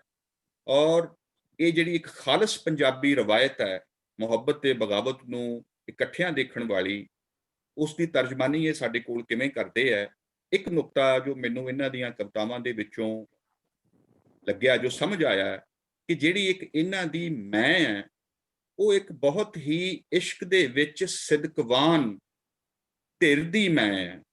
ਉਹ ਦੂਜੇ ਦੇ ਨਾਲ ਜੁੜਨਾ ਵੀ ਚਾਹੁੰਦੀ ਹੈ, ਸਮਰਪਣ ਦੇ ਵਿੱਚ ਵੀ ਹੈ, ਸਿਦਕ ਦੇ ਵਿੱਚ ਵੀ ਹੈ, ਔਰ ਇਸੇ ਦੇ ਵਿੱਚੋਂ ਹੀ ਉਹ ਆਪਣੀ ਤਾਕਤ ਤੇ ਆਪਣਾ ਨੁਕਤਾ ਨਜ਼ਰ ਉਹ ਹਾਸਲ ਕਰਦੇ ਨੇ। ਸਿਮਰਨ ਅਕਸੁਣਾ ਨੂੰ ਸਰਬਜੋਤ ਜੀ ਜਾਂ ਹੋਰ ਆਪਾਂ ਉਹਨਾਂ ਨੂੰ ਦਾਵਤ ਦਈਏ ਕਿ ਉਹ ਆਪਣੀ ਕਵਿਤਾਵਾਂ ਸਾਡੇ ਨਾਲ ਸਾਂਝੀਆਂ ਕਰਨ, ਔਰ ਇਹ ਅੱਜ ਦੀ ਜਿਹੜੀ ਬੈਠਕ ਹੈ ਅੱਜ ਸ਼ਾਮ ਦੀ, ਅਗਾਂਹ ਨੂੰ ਵਧੇ। ਜੀ ਮੈਂ ਗੁਜ਼ਾਰਿਸ਼ ਕਰਾਂਗਾ ਸਿਮਰਨ ਜੀ, ਤੁਸੀਂ ਆਓ ਤੇ ਆਪਣੀ ਨਜ਼ਮ ਸਾਡੇ ਨਾਲ ਸਾਂਝੀ ਕਰੋ, ਆਪਣੀ ਕਵਿਤਾ ਸਾਡੇ ਨਾਲ ਸਾਂਝੀ ਕਰੋ ਇਸ ਮਾਝਾ ਹਾਊਸ ਦੇ ਵਿਹੜੇ ਦੇ ਵਿੱਚ। ਜੀ ਬਹੁਤ ਬਹੁਤ ਸ਼ੁਕਰੀਆ ਜੀ। ਇਸ ਮਹਿਫਿਲ ਦੀ ਜਿਹੜੀ ਸ਼ੁਰੂਆਤ ਮੈਂ ਆਪਣੇ ਸ਼ਬਦਾਂ ਦੇ ਨਾਲ ਕਰਨਾ ਚਾਹੁੰਦੀ ਹਾਂ। ਇੱਕ ਸੱਦਾ ਹੈ, ਉਹ ਇੱਕ ਆਵਾਜ਼ ਹੈ ਸਾਡੇ ਜੋ ਵੀ ਸਰੋਤੇ ਸਾਡੇ ਨਾਲ ਜੁੜੇ ਨੇ, ਦਰਸ਼ਕ ਜੁੜੇ ਨੇ, ਉਹਨਾਂ ਸਾਰਿਆਂ ਦੇ ਲਈ, ਕਿ ਸਮੇਂ ਦੀ ਡਿਮਾਂਡ ਹੈ, ਸਮੇਂ ਦੀ ਮੰਗ ਹੈ, ਇਕੱਠੇ ਹੋਵੋ, ਇਕੱਠੇ ਹੋਵੋ, ਲੜੋ, ਇਕੱਠੇ ਹੋਵੋ, ਲੜੋ। ਜੇ ਲੜ ਨਹੀਂ ਸਕਦੇ ਤਾਂ ਬੋਲੋ, ਜੇ ਲੜ ਨਹੀਂ ਸਕਦੇ ਤਾਂ ਬੋਲੋ, ਜੇ ਬੋਲ ਨਹੀਂ ਸਕਦੇ ਤਾਂ ਸੁਣੋ। ਇਕੱਠੇ ਹੋਵੋ, ਲੜੋ, ਜੇ ਲੜ ਨਹੀਂ ਸਕਦੇ ਤਾਂ ਬੋਲੋ, ਜੇ ਬੋਲ ਨਹੀਂ ਸਕਦੇ ਤਾਂ ਸੁਣੋ, ਜੇ ਸੁਣ ਨਹੀਂ ਸਕਦੇ ਤਾਂ ਦੇਖੋ, ਤੇ ਜੇ ਦੇਖ ਨਹੀਂ ਸਕਦੇ, ਜੇ ਸੁਣ ਨਹੀਂ ਸਕਦੇ ਤਾਂ ਦੇਖੋ, ਤੇ ਜੇ ਦੇਖ ਨਹੀਂ ਸਕਦੇ ਤਾਂ ਘੱਟੋ ਘੱਟ ਮਹਿਸੂਸ ਤਾਂ ਜ਼ਰੂਰ ਕਰੋ। ਜੇ ਦੇਖ ਨਹੀਂ ਸਕਦੇ ਤਾਂ ਘੱਟੋ ਘੱਟ ਮਹਿਸੂਸ ਤਾਂ ਜ਼ਰੂਰ ਕਰੋ। ਪਰ ਹਾਂ, ਜੇਕਰ ਤੁਸੀਂ ਮਹਿਸੂਸ ਵੀ ਨਹੀਂ ਕਰ ਸਕਦੇ, ਪਰ ਹਾਂ ਜੇਕਰ ਤੁਸੀਂ ਮਹਿਸੂਸ ਵੀ ਨਹੀਂ ਕਰ ਸਕਦੇ, ਤਾਂ ਕਿਰਪਾ ਕਰਕੇ ਮੇਰੀ ਇਸ ਸਰਦਲ ਤੋਂ ਬਾਹਰ ਹੋ ਜਾਓ। ਪਰ ਜੇਕਰ ਤੁਸੀਂ ਮਹਿਸੂਸ ਵੀ ਨਹੀਂ ਕਰ ਸਕਦੇ, ਤਾਂ ਕਿਰਪਾ ਕਰਕੇ ਮੇਰੀ ਇਸ ਸਰਦਲ ਤੋਂ ਬਾਹਰ ਹੋ ਜਾਓ, ਕਿਉਂਕਿ ਇੱਥੇ ਜਿਉਂਦਿਆਂ ਦੀ ਥਾਂ ਹੈ, ਕਿਉਂਕਿ ਇੱਥੇ ਜਿਉਂਦਿਆਂ ਦੀ ਥਾਂ ਹੈ। ਵਾਹ ਵਾਹ, ਬਹੁਤ ਅੱਛੀ। ਜਿਉਂਦਿਆਂ ਜਾਗਦਿਆਂ ਦੀ ਇਹ ਮਹਿਫਿਲ। ਤੇ ਅਗਲਾ ਜੋ ਮੈਂ ਤੁਹਾਡੇ ਰੂਬਰੂ ਕਰਨ ਜਾ ਰਹੀ ਹਾਂ, ਉਹ ਵੱਖੋ ਵੱਖਰੇ ਰੰਗ, ਉਹਦੇ ਵਿੱਚ ਵੱਖੋ ਵੱਖਰੀ ਕਿਸਮ ਦਾ, ਜਿਵੇਂ ਪਹਿਲਾਂ ਦੱਸਿਆ, ਮੁਹੱਬਤ ਬਗਾਵਤ ਨਾਲੋਂ ਨਾਲ ਹੈ, ਕਿ ਇਹ ਰਾਹਾਂ ਦੇ ਕੰਢੇ, ਇਹ ਖਿਆਲਾਂ ਦੀ ਭਟਕਣ, ਇਹ ਰਾਹਾਂ ਦੇ ਕੰਢੇ, ਇਹ ਖਿਆਲਾਂ ਦੀ ਭਟਕਣ, ਲੈ ਕਿੱਧਰ ਨੂੰ ਚੱਲੀ ਇਹ ਪੈਰਾਂ ਦੀ ਥਿੜਕਣ। ਉਹ ਅੱਗ ਚੋਂ ਵੀ ਕੂਕੇ ਕਿ ਮੁੜ ਆਵੇ ਰਾਵਣ, ਉਹ ਅੱਗ ਤੋਂ ਵੀ ਕੂਕੇ ਕਿ ਮੁੜ ਆਵੇ ਰਾਵਣ, ਇਹ ਲੈਂਦੇ ਪਰੀਖਿਆ ਤੇ ਰੱਬ ਵੀ ਕਹਾਵਣ। ਆਹਾ, ਕੀ ਬਾਤ ਹੈ, ਕੀ ਬਾਤ। ਉਹ ਅੱਗ ਚੋਂ ਵੀ ਕੂਕੇ ਕਿ ਮੁੜ ਆਵੇ ਰਾਵਣ, ਇਹ ਲੈਂਦੇ ਪਰੀਖਿਆ ਤੇ ਰੱਬ ਵੀ ਕਹਾਵਣ। ਇਹ ਮੱਤਾਂ ਤੋਂ ਭਾਰੇ ਤੇ ਨੀਤਾਂ ਤੋਂ ਹੌਲੇ, ਆਹਾ ਇਹ ਮੱਤਾਂ ਤੋਂ ਭਾਰੇ ਤੇ ਨੀਤਾਂ ਤੋਂ ਹੌਲੇ, ਜੋ ਕਹਿੰਦੇ ਨੇ ਗੂੰਗੇ ਤੇ ਸੁਣਦੇ ਨੇ ਬਾਲੇ। ਆਹਾ, ਬਹੁਤ ਅੱਛਾ। ਬਹੁਤ ਮੱਤਾਂ ਤੋਂ ਭਾਰੇ ਤੇ ਨੀਤਾਂ ਤੋਂ ਹੌਲੇ, ਜੋ ਕਹਿੰਦੇ ਨੇ ਗੂੰਗੇ ਤੇ ਸੁਣਦੇ ਨੇ ਬੋਲੇ। ਇਹ ਪੱਥਰ ਕਦੋਂ ਚੀਰ ਹਰਨਾਂ ਨੂੰ ਗੋਲੇ, ਨਾ ਸਦੀਆਂ ਤੋਂ ਮੁੱਕੇ ਇਹ ਧਰਮਾਂ ਦੇ ਰੌਲੇ। ਬਹੁਤ ਇਹ ਪੱਥਰ ਕਦੋਂ ਕਿਆ ਬਾਤ। ਚੀਰ ਹਰਨਾਂ ਨੂੰ ਗੋਲੇ, ਨਾ ਸਦੀਆਂ ਤੋਂ ਮੁੱਕੇ ਇਹ ਧਰਮਾਂ ਦੇ ਰੌਲੇ। ਇਹ ਉੱਚਾਂ ਇਹ ਨੀਚਾਂ, ਇਹ ਜਾਤਾਂ ਇਹ ਪਾਤਾਂ। ਇਹ ਉੱਚਾਂ ਇਹ ਨੀਚਾਂ, ਇਹ ਜਾਤਾਂ ਇਹ ਪਾਤਾਂ, ਇਹ ਜੰਮਣ ਤੋਂ ਪਹਿਲਾਂ ਹੀ ਮਿਲੀਆਂ ਸੌਗਾਤਾਂ। ਆਹ, ਇਹ ਵਾਹ, ਉੱਚਾਂ ਇਹ ਨੀਚਾਂ, ਇਹ ਜਾਤਾਂ ਇਹ ਪਾਤਾਂ, ਇਹ ਜੰਮਣ ਤੋਂ ਪਹਿਲਾਂ ਹੀ ਮਿਲੀਆਂ ਸੌਗਾਤਾਂ। ਜੋ ਹੱਕਾਂ ਨੂੰ ਖੋਹਦੇ ਨਾ ਮੰਗਦੇ ਖੈਰਾਤਾਂ, ਜੋ ਹੱਕਾਂ ਨੂੰ ਖੋਹਦੇ ਨਾ ਮੰਗਦੇ ਖੈਰਾਤਾਂ। ਇਹ ਕੁੱਖੋਂ ਨਾ ਬਾਗੀ ਜੀ ਕੀਤੇ ਹਾਲਾਤਾਂ। ਕਿਆ ਵਾਹ ਬਾਤ, ਵਾਹ ਵਾਹ ਕਿਆ ਵਾਹ ਬਾਤ। ਵਾਹ ਇਹ ਵਾਹ ਕਿਆ ਬਾਤ। ਜੋ ਬਹੁਤ ਅੱਛਾ। ਹੱਕਾਂ ਨੂੰ ਖੋਹਦੇ ਨਾ ਮੰਗਦੇ ਖੈਰਾਤਾਂ। ਇਹ ਕੁੱਖੋਂ ਨਾ ਬਾਗੀ ਜੀ ਕੀਤੇ ਹਾਲਾਤਾਂ। ਇਹ ਬਿਰਹੋਂ ਦੇ ਹੌਂਕੇ ਜੋ ਭਰਦੀ ਹੈ ਬਿਰਹਣ, ਜੋ ਪੱਥਰਾਂ ਦੇ ਮੱਥੇ ਤੇ ਧਰਦੀ ਹੈ ਦਰਪਣ। ਉਹ ਅੱਗ ਚੋਂ ਵੀ ਕੂਕੇ ਕਿ ਮੁੜਾਵੇ ਰਾਵਣ। ਆਹਾ, ਇਹ ਲੈਂਦੇ ਪ੍ਰੀਖਿਆ ਤੇ ਰੱਬ ਵੀ ਕਹਾਵਣ। ਕਿਆ ਇਹ ਬਾਤ, ਰਾਹਾਂ ਤੇ ਕਿਆ ਕੰਢੇ ਬਾਤ। ਤੇ ਖਿਆਲਾਂ ਕਿਆ ਦੀ ਪਟ। ਕਿਆ ਬਾਤ। ਸ਼ੁਕਰੀਆ ਵਾਹ ਬਹੁਤ ਜੀ। ਵਾਹ ਵਾਹ ਬਹੁਤ ਅੱਛਾ। ਉਹ ਅੱਗ ਚੋਂ ਵੀ ਕੂਕੇ ਕਿ ਮੁੜਾਵੇ ਰਾਵਣ, ਇਹ ਲੈਂਦੇ ਪ੍ਰੀਖਿਆ ਤੇ ਰੱਬ ਵੀ ਕਹਾਵਣ। ਕਿਆ ਬਾਤ ਹੈ, ਬਹੁਤ ਖੂਬ। ਬਹੁਤ ਅੱਛਾ। ਹਾਂ, ਇੱਕ ਆਪਣੀ ਨਜ਼ਮ ਹੋਰ ਪੜੋ, ਮੇਰੀ ਗੁਜ਼ਾਰਿਸ਼ ਹੈ। ਜੀ। ਇੱਕ ਗਜ਼ਲ ਨਜ਼ਮ ਜੋ ਵੀ ਤੁਹਾਨੂੰ ਬਣਦੀ ਪਸੰਦ। ਮੈਂ ਇੱਕ ਗਜ਼ਲ ਦੇ ਕੁਝ ਸ਼ੇਅਰ ਤੁਹਾਡੇ ਨਾਲ ਸਾਂਝੇ ਕਰਨੀ ਹਾਂ ਜੀ, ਜੋ ਔਰਤ ਦੇ ਨਾਲ ਸੰਬੰਧਿਤ ਹੈ, ਕਿਉਂਕਿ ਨੀਤੂ ਜੀ। ਅਰੋੜਾ ਮੈਮ ਇਸ ਮਹਿਫਿਲ 'ਚ ਨੇ ਤੇ ਮੈਨੂੰ ਲੱਗਦਾ ਕਿ ਔਰਤ ਦੀ ਗੱਲ ਉਹ ਪ੍ਰਤੀਰੋਧ ਬਹੁਤ ਵੱਡਾ ਹੈ ਜੀ। ਇੱਕ ਇਨਸਾਨ ਸਮਝੇ ਜਾਣ ਦਾ। ਮੇਰੇ ਹੱਥ ਸੀ ਕਲੀਰਿਆਂ ਨੇ ਬੰਨੇ, ਪੰਜੇਬਾਂ ਮੇਰੇ ਪੈਰ ਬੰਨ੍ਹਤੇ। ਆਹਾ, ਮੇਰੇ ਹੱਥ ਸੀ ਕਲੀਰਿਆਂ ਨੇ ਬੰਨੇ, ਪੰਜੇਬਾਂ ਮੇਰੇ ਪੈਰ ਬੰਨ੍ਹਤੇ। ਮੇਰੇ ਜਈਆਂ ਦੇ ਖੁਆਬ ਪੈਰੀ ਰੋਲ ਕੇ ਵੀ ਝੰਡੇ ਗੱਡੋਂ ਕਿਹੜੇ ਚੰਨ ਤੇ। ਆਹਾ, ਬਹੁਤ ਵਾਹ। ਅੱਛਾ, ਬਹੁਤ ਵਾਹ। ਅੱਛਾ। ਮੇਰੇ ਹੱਥ ਸੀ ਕਲੀਰਿਆਂ ਨੇ ਬੰਨੇ, ਪੰਜੇਬਾਂ ਮੇਰੇ ਪੈਰ ਬੰਨ੍ਹਤੇ। ਮੇਰੇ ਜਈਆਂ ਦੇ ਖੁਆਬ ਪੈਰੀ ਰੋਲ ਕੇ ਵੇ ਝੰਡੇ ਗੱਡੋਂ ਕਿਹੜੇ ਚੰਨ ਤੇ। ਲਾਇਆ ਐਸੇ ਵੇ ਸ਼ਿਕਾਰੀਆਂ ਨਾ ਮੱਥਾ, ਵਾਹ, ਲਾਇਆ ਐਸੇ ਵੇ ਸ਼ਿਕਾਰੀਆਂ ਨਾ ਮੱਥਾ, ਉੱਡਦੀ ਦੇ ਖੰਭ ਬੰਨ੍ਹਤੇ। ਆਹਾ, ਬਹੁਤ ਅੱਛਾ। ਕਿਆ ਬਾਤ। ਲਾਇਆ ਐਸੇ ਵੇ ਸ਼ਿਕਾਰੀਆਂ ਨਾ ਮੱਥਾ, ਕਿ ਉੱਡਦੀ ਦੇ ਖੰਭ ਬੰਨ੍ਹਤੇ। ਸੁਣ ਬਾਬਲਾ ਵੇ ਮਹਿਲਾਂ 'ਚ ਉਦਾਸੀਆਂ, ਸੁਣ ਬਾਬਲਾ ਵੇ ਮਹਿਲਾਂ 'ਚ ਉਦਾਸੀਆਂ, ਤੇ ਮੋਰ ਪਹਿਲਾਂ ਪਾਉਂਦੇ ਛੰਨ ਤੇ। ਵਾਹ ਸੁਣ ਬਾਬਲਾ ਵੇ ਮਹਿਲਾਂ 'ਚ ਉਦਾਸੀਆਂ, ਤੇ ਮੋਰ ਪਹਿਲਾਂ ਪਾਉਂਦੇ ਛੰਨ ਤੇ। ਤੇ ਗੌਰ ਕਰਿਓ ਕਿ ਤੇਰੀ ਚੁੱਪ ਨੇ ਕੀਲ ਲਈ ਯਾਰਾ, ਤੇਰੀ ਚੁੱਪ ਨੇ ਕੀਲ ਲਈ ਯਾਰਾ, ਨਾ ਮਰੇ ਤੇਰੀ ਧਨ ਧਨ ਤੇ। ਆਹਾ, ਆਹਾ, ਤੇਰੀ ਚੁੱਪ ਨੇ ਕੀਲ ਲਈ ਯਾਰਾ, ਨਾ ਮਰੇ ਤੇਰੀ ਧਨ ਧਨ ਤੇ। ਤੇ ਆਖਰੀ ਹੈ, ਨੀ ਮੈਂ ਪੱਗ ਦੇ ਬੋਝ ਹੇਠੋਂ ਨਿਕਲੀ, ਨੀ ਮੈਂ ਪੱਗ ਦੇ ਬੋਝ ਹੇਠੋਂ ਨਿਕਲੀ, ਤੇ ਲੋਕਾਂ ਦੇ ਕਾਨੂੰਨ ਭੰਨਤੇ। ਆਹਾ, ਵਾਹ। ਮੈਂ ਪੱਗ ਦੇ ਬੋਝ ਹੇਠੋਂ ਨਿਕਲੀ ਤੇ ਲੋਕਾਂ ਦੇ ਕਾਨੂੰਨ ਭੰਨਤੇ। ਮੇਰੇ ਹੱਥ ਸੀ ਕਲੀਰਿਆਂ ਨੇ ਬੰਨੇ, ਪੰਜੇਬਾਂ ਮੇਰੇ ਪੈਰ ਵਾਹ, ਬੰਨ੍ਹਤੇ। ਵਾਹ, ਵਾਹ ਬਹੁਤ ਵਾਹ ਖੂਬ, ਵਾਹ ਬਹੁਤ ਖੂਬ। ਬਹੁਤ ਅੱਛੇ। ਔਰ ਬਹੁਤ- ਸੁਮੇਲ ਜੀ, ਤੁਸੀਂ ਬਿਲਕੁਲ ਠੀਕ ਕਿਹਾ ਕਿ ਸ਼ਊਰ, ਸ਼ਾਇਸਤਗੀ ਤੇ ਸੁਹਜ ਦੇ ਦਾਇਰੇ ਵਿੱਚ ਰਹਿ ਕੇ ਵੀ ਸਿਮਰਨ ਇੰਨੀ ਠੋਕਵੀਂ ਗੱਲ ਕਹਿ ਜਾਂਦੀ ਹੈ। ਔਰ ਇਹੀ ਖੂਬਸੂਰਤੀ ਹੈ ਜਿਹੜੀ ਤੁਸੀਂ ਪਰ ਤੇ ਨਿੱਜ ਦੀ ਗੱਲ ਕੀਤੀ। ਇਹ ਹੱਡ ਬੀਤੀ ਨੂੰ ਜਗ ਬੀਤੀ ਬਣਾ ਦਿੰਦੀ ਹੈ, ਤੇ ਜਗ ਬੀਤੀ ਨੂੰ ਹੱਡ ਬੀਤੀ ਬਣਾ ਲੈਂਦੀ। ਬਹੁਤ ਖੂਬਸੂਰਤ ਸਿਮਰਨ, ਬਹੁਤ ਕਮਾਲ ਦਾ ਕਲਾਮ ਸੀ ਤੁਹਾਡਾ, ਬਹੁਤ ਔਰ ਬਹੁਤ ਬਹੁਤ ਖੂਬਸੂਰਤ ਔਰ ਮੈਂ ਜਗਜੀਤ ਸੰਧੂ ਜੀ ਸਾਨੂੰ ਜੁਆਇਨ ਕਰ ਚੁੱਕੇ ਨੇ, ਜੀ। ਔਰ ਇਸ ਲਈ ਉਹਨਾਂ ਦੀ ਬੈਂਡਵਿਡਥ ਵੀ ਠੀਕ ਹੈ, ਤੇ ਸੋ ਵੀ ਕੈਨ ਜੀ ਜੀ, ਪਲੀਜ਼ ਤੁਸੀਂ ਉਹਨਾਂ ਨੂੰ ਸਿੱਧਾ ਸੱਦਾ ਦੇ ਦਿਓ ਅਰਵਿੰਦਰ ਜੀ। ਜਗਜੀਤ ਜੀ, ਇਸ ਤੋਂ ਪਹਿਲਾਂ ਕਿ ਫਿਰ ਕੋਈ ਕਨੈਕਸ਼ਨ 'ਚ ਮੁਸ਼ਕਿਲ ਆਏ, ਤੁਸੀਂ ਆਪਣੀ ਨਜ਼ਮ ਦੇ ਨਾਲ ਸਾਡੀ ਆਡੀਅנס ਨੂੰ ਸਰਾਸ਼ਾਰ ਕਰੋ ਜਰਾ ਪਲੀਜ਼। ਮਿਹਰਬਾਨੀ ਸੌਰੀ ਅਬਾਊਟ ਇਟ। ਉਹ ਸਾਡੇ ਥੋੜਾ ਜਿਹਾ ਅਸਲ 'ਚ ਮੈਂ ਗੱਲ ਸ਼ੁਰੂ ਕਰਦਾ। ਕਿਸਾਨਾਂ ਦਾ ਰੋਹ ਅਸੀਂ ਅਕਸਰ ਦੇਖਿਆ। ਕਿਸਾਨੀ ਇੱਕ ਰੋਹੀਲਾ ਕਿੱਤਾ, ਰੋਹੀਲੇ ਲੋਕ ਆ, ਜੋਸ਼ੀਲੇ ਲੋਕ ਆ। ਤਾਂ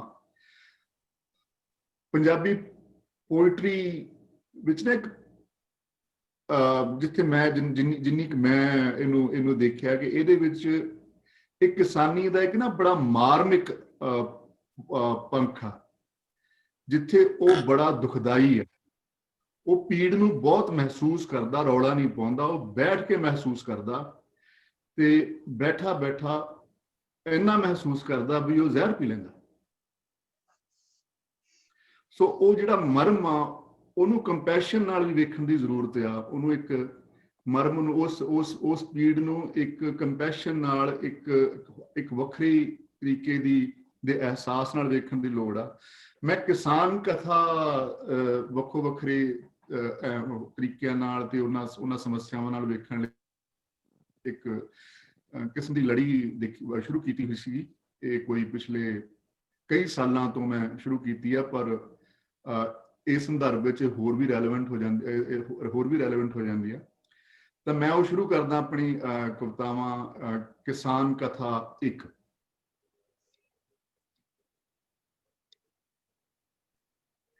ਇੱਕ ਦੂਜੇ ਨੂੰ ਆਖਣ ਅੜਿਆ ਇਸ ਰੁੱਤੇ ਹੀ ਪਰਤੀ ਦਾ, ਇੱਕ ਸੁਨਿਆਈ ਕਣਕ ਦੀ ਬੱਲੀ, ਇੱਕ ਖਿੜਿਆ ਫੁੱਲ ਅਲਸੀ ਦਾ। ਆਹਾ क्या बात, क्या बात।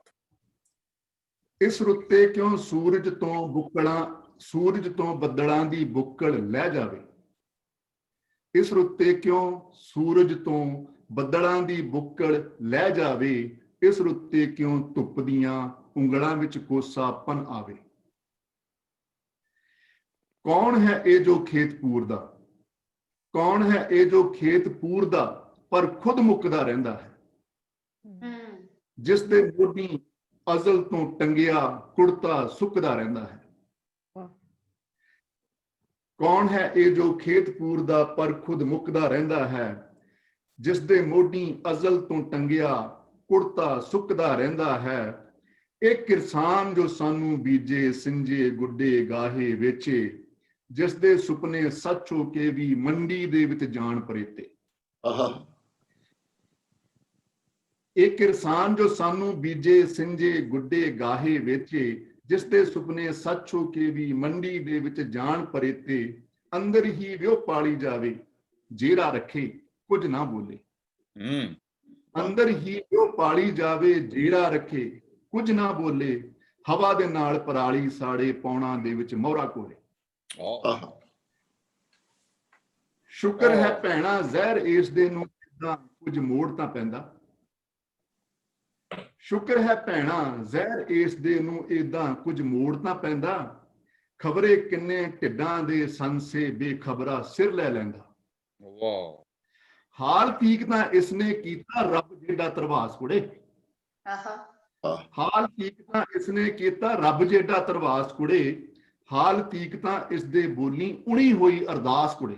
ਵਾਹ ਵਾਹ ਵਾਹ ਵਾਹ ਵਾਹ। ਹਾਲ ਤੀਕ ਤਾਂ ਇਸ ਦੇ ਬੋਲੀ ਉਣੀ ਹੋਈ ਅਰਦਾਸ ਕੁੜੇ। ਜੀਣਾ ਮੁਸ਼ਕਿਲ ਕਰਨਾ ਦੇਵਣ ਬੈਂਕਾਂ ਅਤੇ ਤਕਾਵੀਆਂ ਵਾਲੇ। ਜੀਣਾ ਮੁਸ਼ਕਿਲ ਕਰਨਾ ਦੇਵਣ ਬੈਂਕਾਂ ਅਤੇ ਤਕਾਵੀਆਂ ਵਾਲੇ। ਮਧੂ ਮੱਖੀਆਂ ਪਾਲਦਾ ਕਿਧਰੇ ਸੁੱਚੇ ਦਿਲ ਵਿੱਚ ਡੰਗ ਨਾ ਪਾਲੇ। क्या बात, ਇਹਨੂੰ ਦੁਬਾਰਾ ਪੜਿਓ। क्या बात। ਜੀਣਾ ਮੁਸ਼ਕਿਲ ਕਰਨਾ ਦੇਵਣ ਬੈਂਕਾਂ ਅਤੇ ਤਕਾਵੀਆਂ ਵਾਲੇ। ਮਧੂ ਮੱਖੀਆਂ ਪਾਲਦਾ ਕਿਧਰੇ ਸੁੱਚੇ ਦਿਲ ਵਿੱਚ ਡੰਗ ਨਾ ਪਾਲੇ। ਕੰਬਦੇ ਹੱਥੀਂ ਰਗੜ ਖਰੇ ਕੀ ਬੁੱਲਾਂ ਪਿੱਛੇ ਰੱਖਿਆ ਇਹਨੇ। ਕੰਬਦੇ ਹੱਥੀਂ ਰਗੜ ਖਰੇ ਕੀ ਬੁੱਲਾਂ ਪਿੱਛੇ ਰੱਖਿਆ ਇਹਨੇ। ਕੀੜੇ ਮਾਰ ਦਵਾਈ ਨੂੰ ਫਿਰ ਸਿੱਲੇ ਨੈਣੀ ਤੱਕਿਆ ਇਹਨੇ। क्या बात, क्या बात, क्या बात। ਪੁੱਤਰ ਇਸ ਦਾ ਖਬਰੇ ਅੱਜ ਕੱਲ ਖੇਤਾਂ ਵੱਲ ਨਾ ਮੂੰਹ ਕਰਦਾ ਏ। ਪੁੱਤਰ ਇਸ ਦਾ ਖਬਰੇ ਅੱਜ ਕੱਲ ਖੇਤਾਂ ਵੱਲ ਨਾ ਮੂੰਹ ਕਰਦਾ ਏ। ਗਹਿਣੇ ਕੀਤੀ ਵਿੱਚ ਉਸ ਦਾ ਜੀ ਗਰਕ ਹੋ ਜਾਵਣ ਨੂੰ ਕਰਦਾ ਏ। ਚੰਗੇ ਨੰਬਰ ਲੈ ਕੇ ਵੀ ਸੀ ਬਾਪੂ ਦੇ ਨਾਲ ਹੱਥ ਵਟਾਉਂਦਾ। ਰਾਖਵੀਆਂ ਸੀਟਾਂ ਮਗਰੋਂ ਪਰ ਇਹਨਾਂ ਹਿੱਸੇ ਕੁਝ ਨਾ ਆਉਂਦਾ। ਜਿਗਰੇ ਵਾਲੀ ਧੀ ਇਸ ਦੀ ਜੋ ਥੋੜ ਕੀਤਿਆਂ ਘਰ ਨਾ ਬੈਠੇ। ਜਿਗਰੇ ਵਾਲੀ ਧੀ ਇਸ ਦੀ ਜੋ ਥੋੜ ਕੀਤਿਆਂ ਘਰ ਨਾ ਬੈਠੇ। ਅਸਲ 'ਚ ਉਹ ਇਹ ਵੇਖਣ ਆਵੇ ਕਿ ਡੈਡੀ ਕੁਝ ਕਰ ਨਾ ਬੈਠੇ। क्या बात, क्या बात, वाह वाह वाह। ਰਿਸ਼ਵਤਖੋਰਾਂ ਔਰਤਬਾਜ਼ਾਂ ਨੌਕਰੀਆਂ ਦੀ ਬੋਲੀ ਲਾਈ, ਇਹ ਅਫਸਰ ਦੀ ਪੱਗ ਲਹਿਰਾਉਂਦੀ ਦਫ਼ਤਰ ਚੋਂ ਬਾਹਰ ਭੱਜ ਆਈ। ਆਹ ਸਾਰੀ ਦੁਨੀਆ ਦਾ ਅੰਨਦਾਤਾ, ਸਾਰੀ ਦੁਨੀਆ ਦਾ ਅੰਨਦਾਤਾ ਜਦ ਖੁਦ ਸੁੱਕ ਕੇ ਡਰਨਾ ਬਣਦਾ, ਸਾਰੀ ਦੁਨੀਆ ਦਾ ਅੰਨਦਾਤਾ ਜਦ ਖੁਦ ਸੁੱਕ ਕੇ ਡਰਨਾ ਬਣਦਾ, ਉਦੋਂ ਮਨ ਵਿੱਚ ਭੈ ਆਉਂਦਾ ਹੈ ਤੇ ਵੈਸੇ ਭੈ ਕਰਨਾ ਬਣਦਾ। क्या बात। ਵਾਹ ਸਾਰੀ ਦੁਨੀਆ ਦਾ ਅੰਨਦਾਤਾ ਜਦ ਖੁਦ ਸੁੱਕ ਕੇ ਡਰਨਾ ਬਣਦਾ, ਉਦੋਂ ਮਨ ਵਿੱਚ ਭੈ ਆਉਂਦਾ ਹੈ ਤੇ ਵੈਸੇ ਭੈ ਕਰਨਾ ਬਣਦਾ। ਚੱਲ ਸੂਰਜ ਵੀ ਨੀਵਾਂ ਹੋਇਆ, ਗੂੰਜ ਰਹੀ ਅਰਦਾਸ ਕੁੜੇ, ਇਸ ਦੇ ਦੁੱਖ ਸੁੱਖ ਫੇਰ ਕਰਾਂਗੇ, ਦੇਵਾਂਗੇ ਤਰਵਾਸ ਕੁੜੇ। क्या बात। वाह ਵਾਹ वाह, बहुत वाह। अच्छा। ਵਾਹ ਵਾਹ वाह। ਬਹੁਤ ਇਹਦੀ ਜਿਹੜਾ ਦੂਸਰਾ ਇੱਕ ਪਰਸਪੈਕਟਿਵ ਆ, ਮੈਨੂੰ ਇੱਕ ਜਿਹੜੀ ਇਹ ਇਮੇਜ ਆ ਨਾ, ਜਿਹੜੀ ਕਮੀਜ਼ ਸੁੱਕਣੀ, ਜਿਹੜੀ ਮੁੱਢਿਆਂ ਤੇ ਟੰਗਿਆ ਕੁੜਤਾ ਸੁੱਕਦਾ, ਜਿਹੜਾ ਉਹ ਮੈਂ ਅਕਸਰ ਦੇਖਿਆ ਤੇ ਮੇਰੇ ਇੱਥੇ ਜੰਮਿਆ ਹੋਇਆ ਜੀ। ਤੇ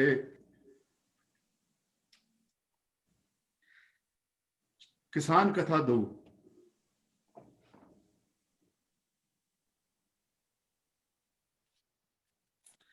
ਚਲਦੀ ਨਬਜ਼ ਦਾ ਬੜਾ ਚਾਅ ਹੈ ਮੈਨੂੰ, ਚਲਦੀ ਨਬਜ਼ ਦਾ ਬੜਾ ਚਾਅ ਹੈ ਮੈਨੂੰ, ਵਾਹ ਸਵਾਦ ਆ ਰਿਹਾ ਹੈ ਕਿ ਦੇਹ ਟੁੱਟ ਰਹੀ। ਆਹ ਸਵਾਦ ਆ ਰਿਹਾ ਹੈ ਕਿ ਦੇਹ ਟੁੱਟ ਰਹੀ ਹੈ। ਹਾਂ, ਚਲਦੀ ਨਬਜ਼ ਦਾ ਬੜਾ ਚਾਅ ਹੈ ਮੈਨੂੰ, ਸਵਾਦ ਆ ਰਿਹਾ ਹੈ ਕਿ ਦੇਹ ਟੁੱਟ ਰਹੀ ਹੈ। ਮੇਰੇ ਡੌਲਿਆਂ 'ਚ ਰਿਜ਼ਕ ਪੱਕ ਰਿਹਾ ਹੈ ਤੇ ਮੋਢਿਆਂ ਤੇ ਟੰਗੀ ਕਮੀਜ਼ ਸੁੱਕ ਰਹੀ ਹੈ। ਆਹ ਕੀ ਬਾਤ। ਮੇਰੇ ਡੌਲਿਆਂ 'ਚ ਰਿਜ਼ਕ ਪੱਕ ਰਿਹਾ ਹੈ ਤੇ ਮੋਢਿਆਂ ਤੇ ਟੰਗੀ ਕਮੀਜ਼ ਸੁੱਕ ਰਹੀ ਹੈ। ਜੇ ਮੈਂ ਪੰਜ ਨਦ ਦਾ ਜਾਇਆ ਖਵਾਜੇ ਦਾ ਹਾਣੀ, ਜੇ ਮੈਂ ਪੰਜ ਨਦ ਦਾ ਜਾਇਆ ਖਵਾਜੇ ਦਾ ਹਾਣੀ, ਕਿਵੇਂ ਮੇਰੇ ਮੋਢੇ 'ਚ, ਕਿਵੇਂ ਮੇਰੇ ਮਿਹਦੇ 'ਚ ਮੁੱਕ ਜਾਂਦਾ ਪਾਣੀ। ਆਹ ਕੀ ਬਾਤ। ਬਹੁਤ ਜੇ ਮੈਂ ਪੰਜ ਨਦ ਦਾ ਜਾਇਆ ਖਵਾਜੇ ਦਾ ਹਾਣੀ, ਕਿਵੇਂ ਮੇਰੇ ਮਿਹਦੇ 'ਚ ਮੁੱਕ ਜਾਂਦਾ ਪਾਣੀ। ਗਈ ਠਾਕੀ ਠੱਗੀ, ਹੋਈ ਬੱਗੀ ਬੱਗੀ, ਲੈ ਤਾੜੂ ਨਾ ਲੱਗੀ, ਜ਼ੁਬਾਨ ਸੁੱਕ ਰਹੀ ਹੈ। क्या बात, क्या बात। ਜੇ ਮੈਂ ਪੰਜ ਨਦ ਦਾ ਜਾਇਆ ਖਵਾਜੇ ਦਾ ਹਾਣੀ, ਕਿਵੇਂ ਮੇਰੇ ਮਿਹਦੇ 'ਚੋਂ ਮੁੱਕ ਜਾਂਦਾ ਪਾਣੀ। ਗਈ ਠਾਕੀ ਠੱਗੀ, ਹੋਈ ਬੱਗੀ ਬੱਗੀ, ਲੈ ਤਾੜੂ ਨਾ ਲੱਗੀ, ਜ਼ੁਬਾਨ ਸੁੱਕ ਰਹੀ ਹੈ। ਮੇਰੇ ਡੌਲਿਆਂ 'ਚ ਰਿਜ਼ਕ ਪੱਕ ਰਿਹਾ ਹੈ, ਮੇਰੇ ਤੇ ਮੋਢਿਆਂ ਤੇ ਟੰਗੀ ਕਮੀਜ਼ ਸੁੱਕ ਰਹੀ ਹੈ। ਸੁੱਕ ਰਹੀ। ਕੀ ਬਾਤ, ਬਹੁਤ ਫਿੜਕ ਖੋਲ ਕੇ ਮੂਰੇ ਪੱਥਰ ਟਿਕਾ ਕੇ, ਦੋਹਾਂ ਦੀ ਵਟਾਂ ਤੇ ਫਿਰ ਅੱਖਾਂ ਟਿਕਾ ਕੇ, ਤੇ ਕਾਲੀ ਮੈਂ ਵਿਹੜੇ 'ਚ ਖੇੜੇ ਉਡੀਕਾਂ, ਕਰਦੇ ਕਰਾਉਂਦੇ ਉਮਰ ਮੁੱਕ ਰਹੀ ਹੈ। वाह वाह वाह वाह। ਫਿੜਕ ਖੋਲ ਕੇ ਮੂਰੇ ਪੱਥਰ ਟਿਕਾ ਕੇ, ਦੋਹਾਂ ਦੀ ਵਟਾਂ ਤੇ ਫਿਰ ਅੱਖਾਂ ਟਿਕਾ ਕੇ, ਤੇ ਕਾਲੀ ਮੈਂ ਵਿਹੜੇ 'ਚ ਖੇੜੇ ਉਡੀਕਾਂ, ਇਹ ਕਰਦੇ ਕਰਾਉਂਦੇ ਉਮਰ ਮੁੱਕ ਰਹੀ ਹੈ। ਮੇਰੇ ਡੌਲਿਆਂ 'ਚ ਰਿਜ਼ਕ ਪੱਕ ਰਿਹਾ ਹੈ ਤੇ ਮੋਢਿਆਂ ਤੇ ਟੰਗੀ ਕਮੀਜ਼ ਸੁੱਕ ਰਹੀ ਹੈ। ਕੀ ਬਾਤ, बहुत अच्छा। ਕੀ ਬਾਤ, ਬਹੁਤ ਖੂਬ, ਬਹੁਤ ਖੂਬ। ਤੇ ਹੁਣ ਤੀਜੀ ਵੀ ਸੁਣਾ ਦਿਓ ਜਗਜੀਤ ਜੀ। ਕਿਸਾਨ ਇਹ ਬਸ ਮੈਂ ਉਹੀ ਗੱਲ ਕਹਿ ਰਿਹਾ ਸੀਗਾ ਕਿ ਸੁਮੇਲ ਮੈਨੂੰ ਰੀਸੈਟ ਕਰ ਦਿੰਦਾ। ਮੈਂ I was well within time frame of 10 minutes, ਪਰ ਉਹ ਕਹਿੰਦਾ ਵੀ ਨਹੀਂ, ਇਹ 3 ਸੁਣਾਉਣੀਆਂ ਮੈਂ। ਨਹੀਂ ਸੁਣਾਓ। ਸੌਰੀ, ਛੋਟੀ ਹੈ। ਕਿਸਾਨ ਕਥਾ 3।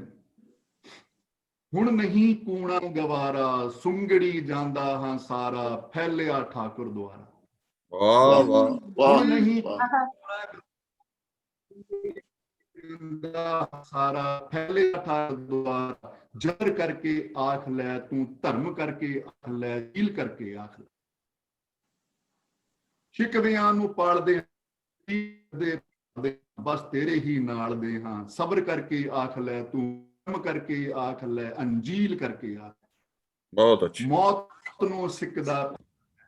ਮੌਤ ਨੂੰ ਸਿੱਕਦਾ ਪਿਆ ਹੈ, ਨੀਰੇ ਆਲੇ ਲੁਕ ਗਿਆ ਹੈ, ਖੂਹ ਵੀ ਸ਼ਰਮਿੰਦਾ ਜਿਹਾ ਹੈ, ਕਬਰ ਕਰਕੇ ਸ਼ਾਂ ਕਰਕੇ ਆ, ਝੀਲ ਕਰਕੇ ਆ। वाह ਵਾਹ, ਬਹੁਤ ਬਹੁਤ ਖੂਬ, ਬਹੁਤ ਬਹੁਤ ਸ਼ੁਕਰੀਆ ਜਗਦੀਸ਼ ਜੀ, ਇੱਕ ਕਿਸਾਨ ਦੀ ਪੀੜ ਸਾਰਿਆਂ ਨਾਲ ਸਾਂਝੀ ਕਰਨ ਲਈ ਔਰ ਇੰਨੀ ਖੂਬਸੂਰਤੀ ਨਾਲ ਤੁਸੀਂ ਬਿਆਨ ਕੀਤਾ ਹੈ। ਮੈਂ ਤੁਹਾਡੇ ਤੋਂ ਇਨਸਪਾਇਰ ਹੋ ਕੇ ਮੈਂ ਵੀ ਕਿੱਸਾ ਕਿਸਾਨੀ ਦੇ 3 ਲਿਖੇ ਸੀ ਨਜ਼ਮਾਂ, ਪਰ ਉਹ ਫਿਰ ਕਦੀ ਸਹੀ। ਪਰ ਕਮਾਲ ਹੈ ਕਿ ਇਹ ਜਿਸ ਤਰ੍ਹਾਂ ਨਾਲ ਤੁਸੀਂ, ਔਰ ਇਹਨੂੰ ਹੀ ਮੈਂ ਕਹਿ ਰਿਹਾ ਸਾਂ ਕਿ ਇਹ ਇਹੋ ਜਿਹੀਆਂ ਕਵਿਤਾਵਾਂ ਨੇ ਜਿਹੜੀਆਂ ਕਿਸੇ ਵੀ ਮੂਵਮੈਂਟ ਦਾ, ਕਿਸੇ ਵੀ ਉਹਦਾ ਹਿੱਸਾ ਬਣਦੀਆਂ ਨੇ, ਉਹਨੂੰ ਹੁੰਗਾਰਾ ਵੀ ਦਿੰਦੀਆਂ ਨੇ ਤੇ ਹੁਲਾਰਾ ਵੀ ਦਿੰਦੀਆਂ ਨੇ। ਸੁਮੇਲ, ਤੁਹਾਡਾ ਮੇਰਾ ਮੈਂ ਜਗਜੀਤ ਦੇ ਬਾਰੇ ਬੋਲਦਾ ਹੋਇਆ ਮੈਨੂੰ ਇਹ ਫਿਕਰ ਰਹਿੰਦਾ ਹੈ ਕਿ ਮੈਂ ਆਪਣੇ ਬਾਰੇ ਨਾ ਬੋਲਣਾ ਸ਼ੁਰੂ ਕਰ ਦਿਆਂ। ਅਸੀਂ ਦੋਵੇਂ ਇਕੱਠੇ ਪੜ੍ਹੇ ਆਂ PAU ਦੇ ਵਿੱਚ, ਪੜ੍ਹੇ ਘੱਟ ਆਂ, ਲੜੇ ਬਹੁਤੇ ਆਂ ਇੱਕ ਦੂਸਰੇ ਦੇ ਨਾਲ। ਔਰ ਇਹ ਜਦੋਂ ਪੜ੍ਹ ਰਿਹਾ ਹੁੰਦਾ ਹੈ ਤਾਂ ਮੇਰੇ ਅੰਦਰ ਸਨ 1991 ਤੋਂ ਲੈ ਕੇ ਅੱਜ ਤੱਕ ਦੇ 30 ਸਾਲ ਹੋਣ ਵਾਲੇ ਆ, ਉਹ ਅੰਦਰ ਗਿੜਦੇ ਰਹਿੰਦੇ ਆ। ਇੱਕ ਬੰਦ ਮੇਰਾ ਖਿਆਲ ਆਖਰੀ ਕਿਸਾਨ ਕਥਾ ਦਾ, ਉਹ ਮੈਂ ਪੜ੍ਹ ਦਿੰਦਾ ਇਹਨਾਂ ਤੋਂ, ਜਾਂ ਮੈਨੂੰ ਨਹੀਂ ਸੁਣਿਆ ਜਾਂ ਇਹਨਾਂ ਨੇ ਪੜ੍ਹਿਆ ਨਹੀਂ। ਇੱਥੇ ਖਤਮ ਹੁੰਦੀ ਹੈ ਕਿ ਸੰਸਿਆਂ ਦੀ ਫਰਦ ਨੂੰ ਹੁਣ ਅੱਖੀਂ ਪੈ ਗਈ ਗਰਦ ਨੂੰ ਹੁਣ, ਇੱਕ ਤਰ੍ਹਾਂ ਦੇ ਦਰਦ ਨੂੰ ਹੁਣ ਖਬਰ ਕਰਕੇ ਆਖ ਲੈ, ਤੂੰ ਭਰਮ ਕਰਕੇ ਆਖ ਲੈ, ਤਫਸੀਲ ਕਰਕੇ ਆਖ ਲੈ। ਕਿਆ ਬਾਤ। ਇਹ ਜਗਜੀਤ ਸੰਧੂ ਸ਼ਾਇਰ ਤੇ ਹੈ ਹੀ ਹੈ। ਬਾਰੀ ਕੋਲ ਬੈਠਿਆਂ ਤੇ ਚੁੰਨੀ ਲੈ ਆਵਾਜ਼ਾਂ ਦੀ ਇਸ ਦੇ 2 ਸੰਗ੍ਰਹਿ ਵੀ ਨੇ। ਪਰ ਵੱਡੀ ਗੱਲ ਇਹ ਹੈ ਕਿ ਇਹਦੀ ਸ਼ਾਇਰੀ ਦੇ ਅੰਦਰ ਜਿਹੜੀ ਰੇਂਜ ਹੈ ਉਹ ਬਹੁਤ ਵੱਡੀ ਹੈ। ਇਹ ਜਿਸ ਕਿਸਮ ਦੇ ਜਿੰਨੇ ਵਿਸ਼ਿਆਂ ਦੇ ਬਾਰੇ ਲਿਖ ਸਕਦਾ ਹੈ ਔਰ ਉਹਦੀ ਤਰਾਸ਼ ਦੇ ਉੱਪਰ ਇਹ ਜਿੰਨੀ ਮਿਹਨਤ ਕਰਦਾ ਹੈ, ਇਹ ਇਸ ਦਾ ਇੱਕ ਹਾਸਲ ਹੈ। ਔਰ ਇੱਕ ਵੱਡਾ ਹਾਸਲ ਪਤਾ ਨਹੀਂ ਉਹ ਇਹਦਾ ਹੈ, ਪਤਾ ਨਹੀਂ ਇਹਦੀ ਚੋਇਸ ਇਹ ਹੈ ਕਿ ਇਹ PAU ਦੇ ਵਿੱਚ ਪੜ੍ਹਨ ਆ ਗਿਆ। ਕਿ PAU ਦੇ ਕਵੀਆਂ ਦੀ ਇੱਕ ਗੱਲ ਦੇ ਵੱਲ ਗੌਰ ਕਰੋ, ਉਹਨਾਂ ਦੇ ਕੋਲ ਇੱਕ ਬੜਾ ਮੌਲਿਕ ਕਾਵਿਕ ਮੁਹਾਵਰਾ ਹੈ। ਸੁਖਪਾਲ ਦਾ ਜੇ ਆਪਾਂ ਜ਼ਿਕਰ ਕਰ ਲਈਏ, ਦਵਿੰਦਰ ਪੂਨੀਆ ਦਾ ਕਰ ਲਈਏ, ਜਗਜੀਤ ਉਸ ਦੇ ਵਿੱਚ ਬਹੁਤ ਮਿਹਨਤ ਦੇ ਨਾਲ ਇਹਨਾਂ ਨੇ ਰੱਖਿਆ। ਇਹਨਾਂ ਦੇ ਉੱਤੇ ਇੱਕ MA ਪੰਜਾਬੀ ਵਾਲਾ ਮਾਂਝਾ ਨਹੀਂ ਫਿਰਿਆ। ਇੱਕ ਉਹ ਸੱਚੇ ਦੇ ਵਿੱਚ ਉਸ ਕਿਸਮ ਦੇ ਨਾਲ ਜਿਹੜੇ ਇਹ ਨਹੀਂ ਢਲੇ। ਇਹ ਵੀ ਇੱਕ ਰੰਗ PAU ਦੇ ਨਾਲ ਜੁੜਿਆ ਹੋਇਆ ਬੜਾ ਮਖਸੂਸ ਕਿਸਮ ਦਾ ਕਈ ਵਾਰੀ ਇਉਂ ਦਿਸਦਾ ਹੈ, ਜਿਹੜੇ ਕਿ ਇਸ ਦੇ ਵਿੱਚੋਂ ਆਉਂਦੇ ਨੇ। ਪਿੰਡੇ ਦਾ ਅਜੀਤਵਾਲ ਹੈ, ਗਦਰੀਆਂ ਦਾ ਇਲਾਕਾ ਹੈ, ਔਰ ਰਹਿੰਦਾ ਇਹ ਕੈਨੇਡਾ, ਜਿੱਥੇ ਗਦਰੀਆਂ ਨੇ ਪੰਜਾਬੀ ਹੋਣ ਦੀ ਨਿਸ਼ਾਨੀ ਗੱਡੀ ਪੰਜਾਬ ਦੇ ਅੰਦਰ। ਉਹਨਾਂ ਨੇ ਆਪਣੀ ਕਵਿਤਾ ਦੇ ਨਾਲ ਉਹ ਸਾਡੇ ਨਾਲ ਅੱਜ ਵੀ ਜੁੜੇ ਹੋਏ ਨੇ। ਉਸ ਲਹਿਰ ਨੇ, ਗਦਰ ਲਹਿਰ ਦਾ ਜਿਹੜਾ ਸਿਆਸੀ ਇਤਿਹਾਸ ਹੈ ਔਰ ਉਹਦੀ ਜਿਹੜੀ ਸ਼ਾਇਰੀ ਹੈ, ਉਹ ਸ਼ਾਇਰੀ ਦੇ ਵਿੱਚੋਂ ਅਸੀਂ ਗਦਰ ਲਹਿਰ ਦੇ ਸਿਆਸਤ ਤੱਕ ਪਹੁੰਚਦੇ ਹਾਂ।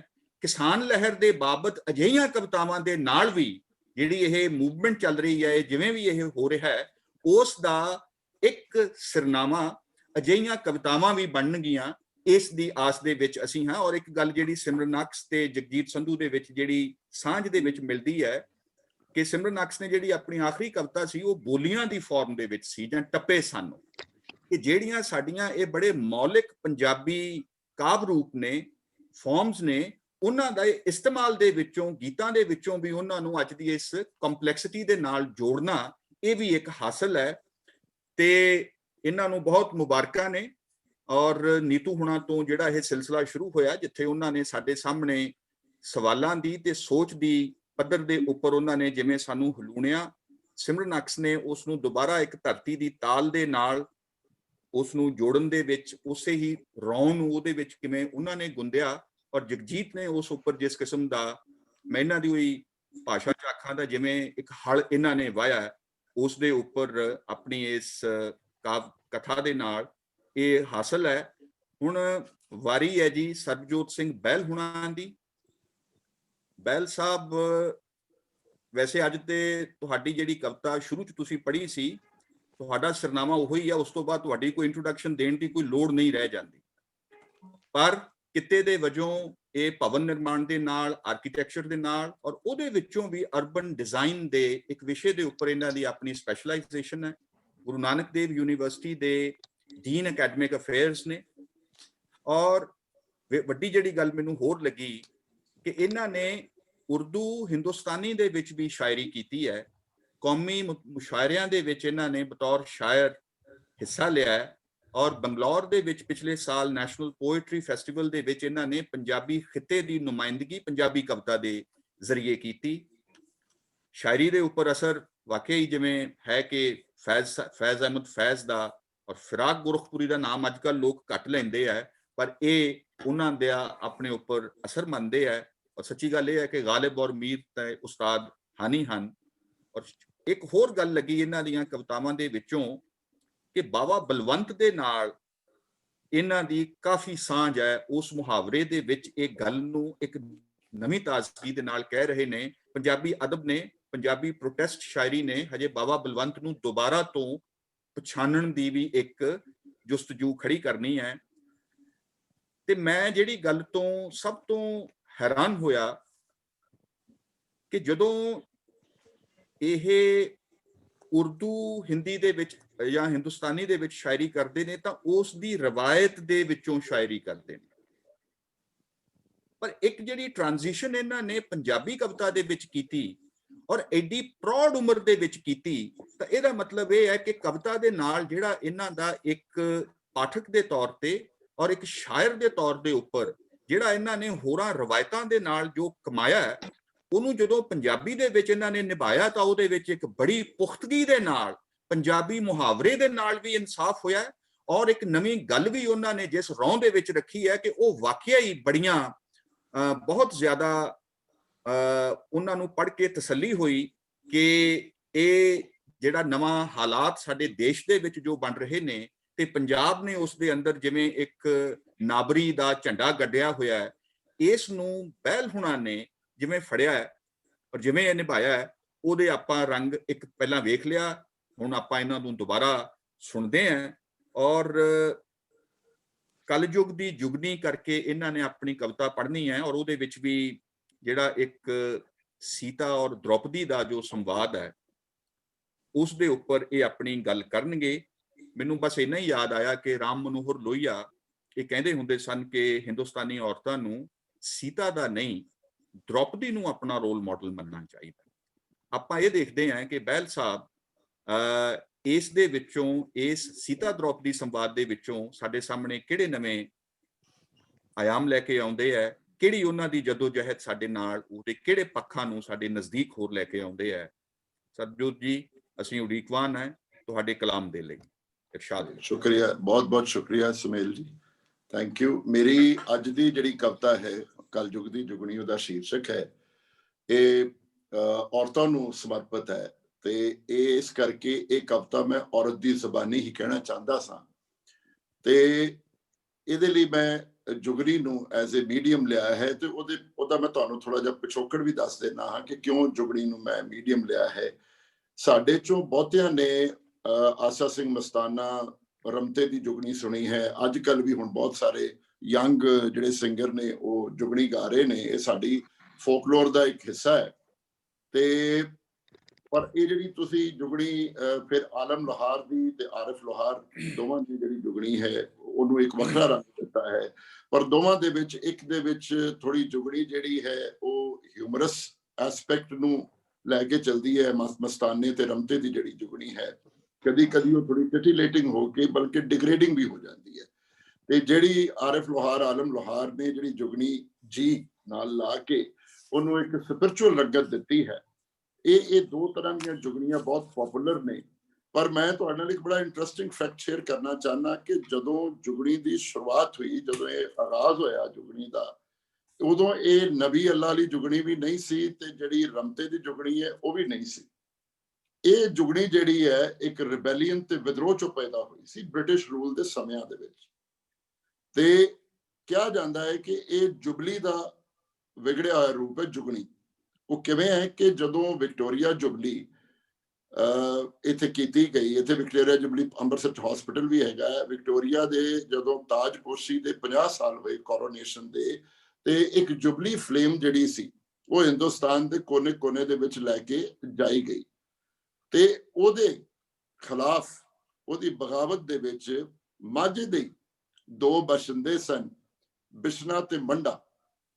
ਜਿਹੜਾ ਮੰਡਾ ਸੀ ਉਹਦਾ ਪੂਰਾ ਨਾਮ ਮੁਹੰਮਦ ਸੀ, ਉਹ ਮੁਸਲਮਾਨ ਮਰਾਸੀ ਸੀ, ਤੇ ਬਿਸ਼ਨਾ ਜਿਹੜਾ ਸੀ ਉਹ ਜੱਟ ਸੀ।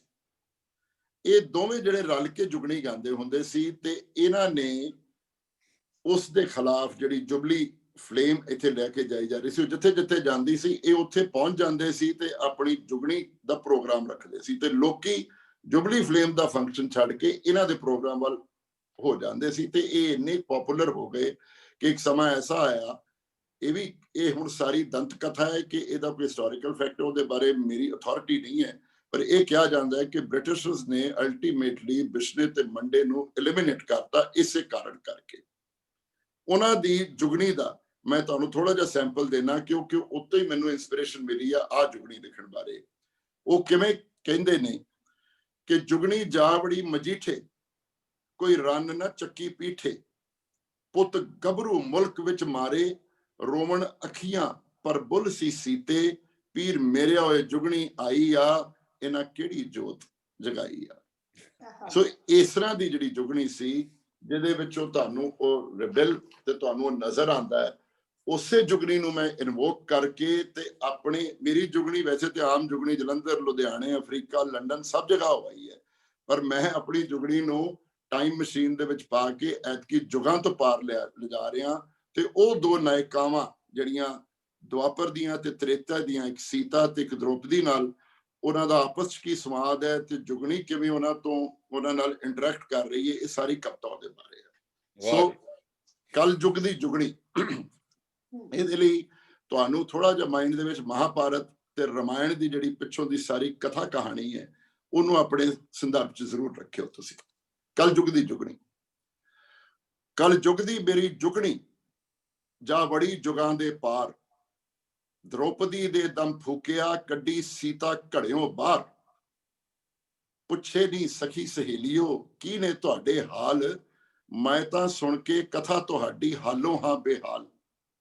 ਮੈਂ ਕਲ ਯੁੱਗ ਦੀ ਹਾਂ ਜੁਗਣੀ ਮੇਰੇ ਡਾਢੇ ਬੜੇ ਸਵਾਲ, ਮੈਂ ਪੜ੍ਹਿਆ ਤੁਲਸੀ ਦਾਸ ਨੂੰ ਮੈਂ ਗੁੜਿਆ ਵੇਦ ਵਿਆਸ, ਉਹਨਾਂ ਦਾ ਲਿਖਿਆ ਜੋਖਿਆ ਨਾ ਆਵੇ ਮੈਨੂੰ ਰਾਸ। ਪੜ੍ਹ ਲਿਆ ਮਹਾਭਾਰਤ ਮੈਂ ਤੇ ਪੜ੍ਹ ਲਈ ਕੁਲ ਰਮਾਇਣ, ਪੱਲੇ ਪਿਆ ਨਾ ਕਿਸ਼ਨ ਮੁਰਾਰੀ ਤੇ ਅਕਲੋਂ ਬਾਹਰ ਨਰਾਇਣ। ਵਾਹ ਵਾਹ ਵਾਹ ਵਾਹ, ਕੀ ਬਾਤ ਹੈ।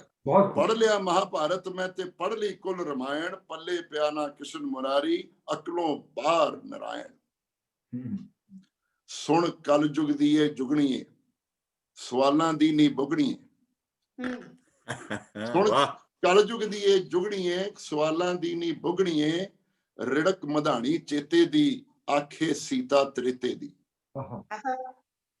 ਨੀ ਦੁਆਪਰ ਦੀ ਦ੍ਰੋਪਦੀਏ ਆ ਬਹਿ ਜਾ ਤੂੰ ਵੀ ਕੋਲ, ਕਲ ਯੁੱਗ ਤੋਂ ਆਈ ਜੁਗਣੀ ਨਾਲ ਆ ਲਈਏ ਦੁਖੜੇ ਫੋਲ।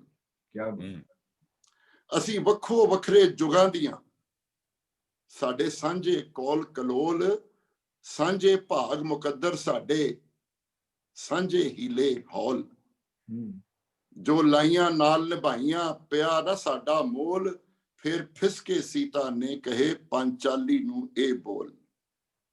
ਮੈਂ ਸਾਂ ਜਾਈ ਧਰਤ ਦੀ, ਮੈਂ ਸਾਂ ਜਾਈ ਧਰਤ ਦੀ ਤਾਂ ਉਮਰ ਰਹੀ ਤਿਰਹਾਈ, ਤੂੰ ਸਹਿ ਜਾਈ ਅੱਗ ਦੀ ਤੇ ਅੱਗ ਦੀ ਹੋਂਦ ਹੰਡਾਈ। ਤੁਹਾਨੂੰ ਸਭ ਨੂੰ ਪਤਾ ਵੀ ਸੀਤਾ ਧਰਤੀ ਚੋਂ ਪੈਦਾ ਹੋਈ ਸੀ ਤੇ ਦ੍ਰੋਪਦੀ ਅੱਗ ਚੋਂ। ਵਾਹ। ਮੈਂ ਹਾਂ ਜਾਈ ਧਰਤ ਦੀ ਤਾਂ ਉਮਰ ਰਹੀ ਤਿਰਹਾਈ, ਤੂੰ ਸਹਿ ਜਾਈ ਅੱਗ ਦੀ ਤੇ ਅੱਗ ਦੀ ਹੋਂਦ ਹੰਡਾਈ, ਬਾਬਲਾ ਅਪਣਾਇਆ ਸਾਨੂੰ ਕਹਿ ਕੇ ਧਨ ਪਰਾਇਆ। ਕਿਸੇ ਵਿੰਨੀ ਪੁਤਲੀ ਮੱਛ ਦੀ ਤੇ ਚਿੱਲਾ ਕਿਸੇ ਚੜਾਇਆ, ਕਿਸੇ ਵਿੰਨੀ ਪੁਤਲੀ ਮੱਛ ਦੀ ਤੇ ਚਿੱਲਾ ਕਿਸੇ ਚੜਾਇਆ, ਫਿਰ ਸਾਨੂੰ ਸਾਡੇ ਬਾਬਲਾਂ ਉਹਨਾਂ ਯੋਧਿਆਂ ਦੇ ਲੜ ਲਾਇਆ। ਬਹੁਤ ਅੱਛਾ।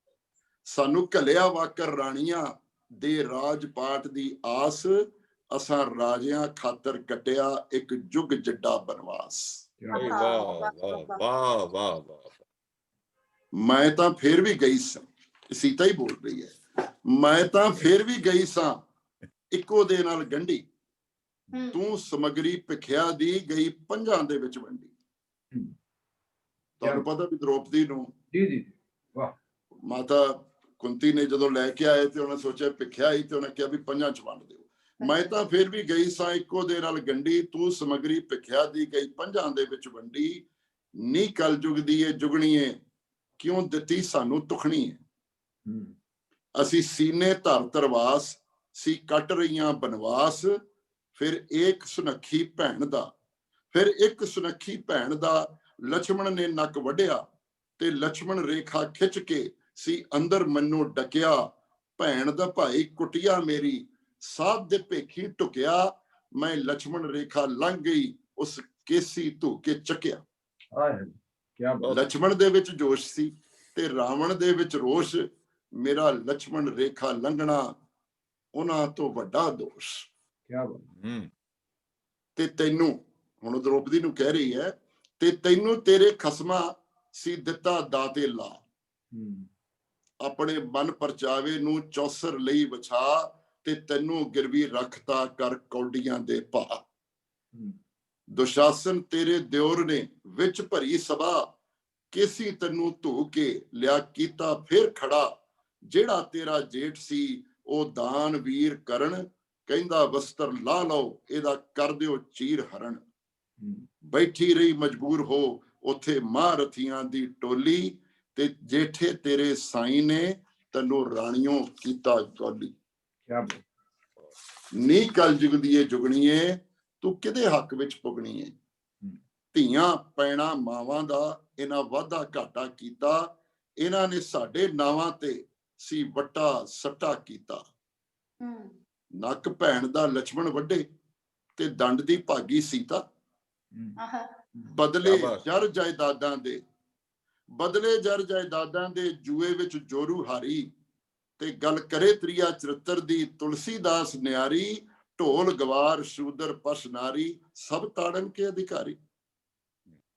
ਨੀ ਕਲ ਯੁਗ ਦੀਏ ਜੁਗਣੀਏ ਕਿਉਂ ਚਗਲਿਆ ਚੋਗਾ ਚੁਗਣੀ ਹੈ, ਇੱਕ ਧੋਬੀ ਦੇ ਮਿਹਣੇ ਤੇ ਉਹਦਾ ਡੋਲ ਗਿਆ ਵਿਸ਼ਵਾਸ, ਇੱਕ ਧੋਬੀ ਦੇ ਮਿਹਣੇ ਤੇ ਉਹਦਾ ਡੋਲ ਗਿਆ ਵਿਸ਼ਵਾਸ, ਅਗਰ ਪ੍ਰੀਖਿਆ ਦੇ ਕੇ ਵੀ ਮੈਂ ਨਾ ਹੋਈ ਪਾਸ, ਗਰਭ ਚ ਲੈ ਕੇ ਸੂਰਜ ਬੰਸੀ ਫਿਰ ਕਟਿਆ ਬਨਵਾਸ।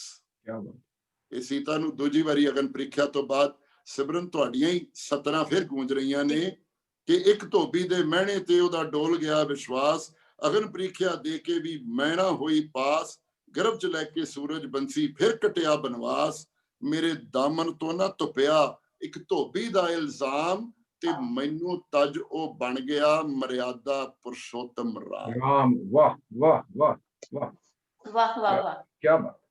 ਵੰਸ਼ਜ ਜੰਮ ਕੇ ਉਸਦੇ ਕਰ ਵੱਡੇ ਪਾਲ ਪੋਸ ਕੇ, ਮੈਂ ਮੁੜ ਆਪਣੀ ਜਨ ਜਨਨੀ ਜਾ ਧਰਤੀ ਵਿੱਚ ਸਮੋਈ, ਮੈਂ ਮਿੱਟੀ ਜਹੀ ਜੂਨ ਹੰਡਾ ਮਿੱਟੀ ਨਾਲ ਮਿੱਟੀ ਹੋਈ। ਮਿੱਟੀ ਹੋਈ।